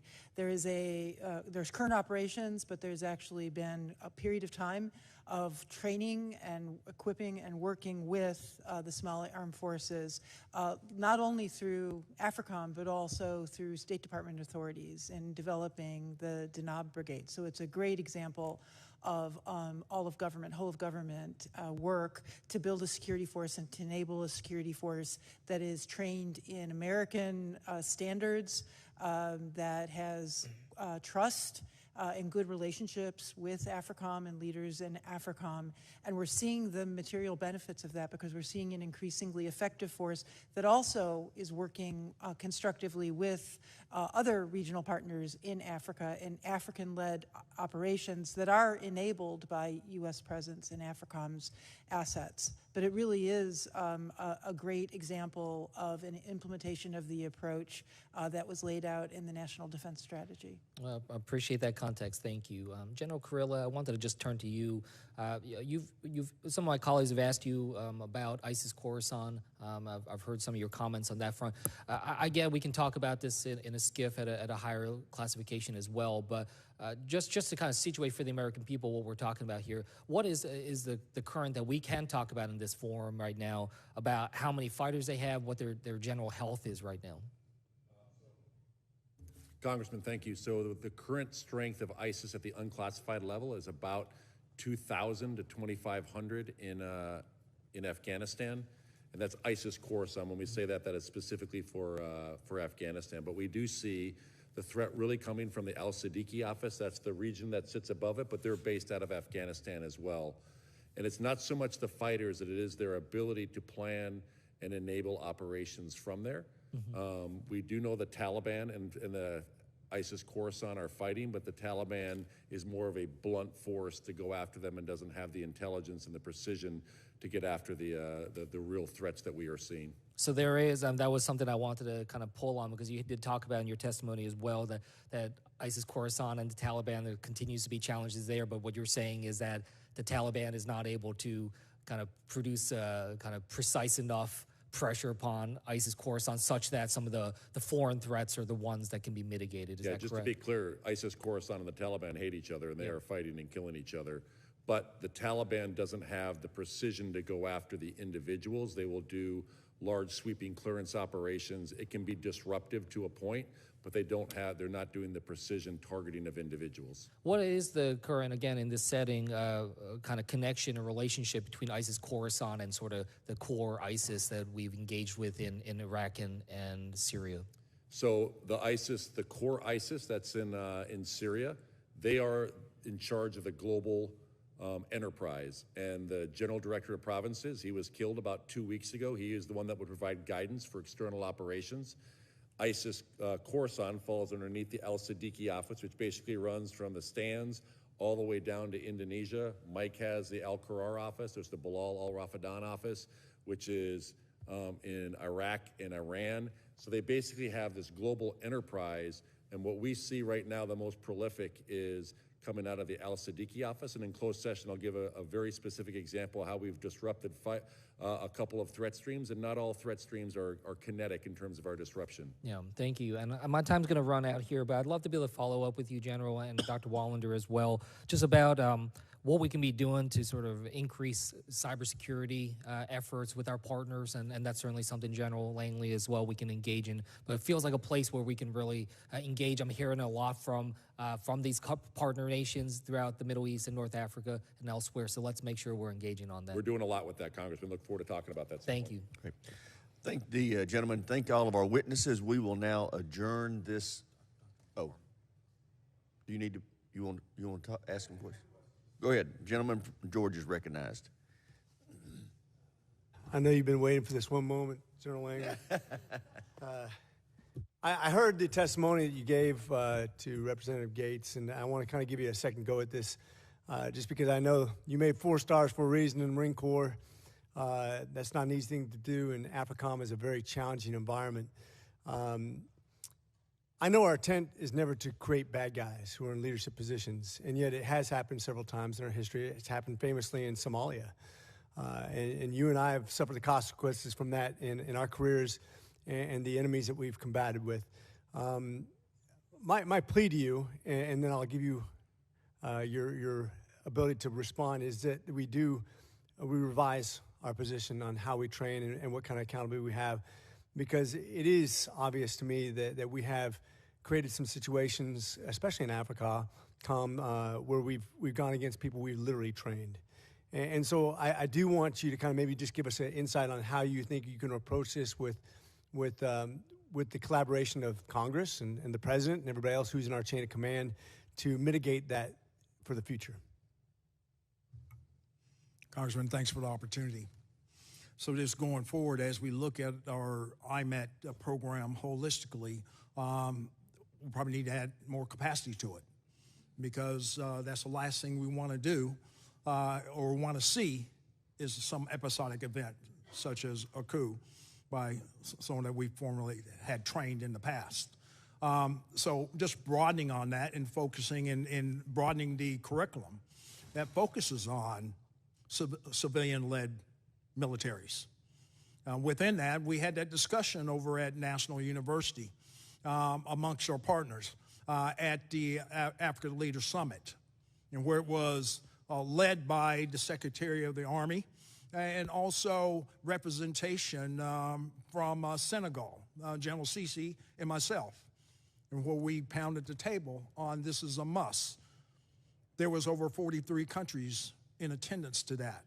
So more of that. So as we focus on civilian-led governance, civilian-led militaries that actually fully endorse democratic norms and democratic values, and holistically core values, just to prevent this from happening. Okay. Do you feel like you have the intelligence that you, and I'm not talking about personal intelligence, I'm talking about military intelligence, that required to decipher who is the good guys and the bad guys? And do you have the personnel that required in this very robust, dynamic AFRICOM scenario? Yes, the lay vetting process is in effect, and we take that very seriously, and we're very, very deliberate in our processes of vetting our African partners as they come into the IMET programs. Okay. General Kurilla, just a real quick question. In looking, we talked about keeping Iran from having nuclear capabilities, as far as obviously they have nuclear capabilities for energy, but as far as weaponry, we know what Israel's opinion is on this, and you stated yourself that we want to make sure that we avoid that at all costs. What does that mean? And I'm not talking about from a classified standpoint, but what are we willing to engage? How militarily, and we know politically we're engaged, and we can only do so much when we talk about negotiations, but how do we, from a military aspect, and maybe I'm going too far when I say unclassified, is there a way to posture that would create a scenario where they would back down? Congressman, I really do recommend that that's in a classified setting if we talk about any of the Iranian nuclear program. Fair enough. Doctor, do you have anything to add? Not on that, but if I may, on the issue of military training, I think it would be a real, not just a tragedy, but it would be a great loss to American national security if the very regrettable fact of instances of military abroad who've been trained by the United States in IMET and other programs undermine what is an extraordinarily important program. There is no better way to build capacity and relationships among our foreign partner countries than the extraordinary examples of American military, professional American military, who fulfill their duties as American citizens. And you heard from the generals that they believe that this is a vital program. The civilian leadership in DOD fully supports the importance of these military education programs and takes very, very seriously the need to make sure that we are training the right people as well. And thank you. I just want to add for the record that I believe that we also have to be very careful about an isolationist mentality because of a couple bad apples that obviously have bad results. Thank you. With that, I yield. I thank the gentleman and I thank the witnesses. We will now adjourn this portion of the hearing and reconvene in 5 minutes for the classified portion in room 2212.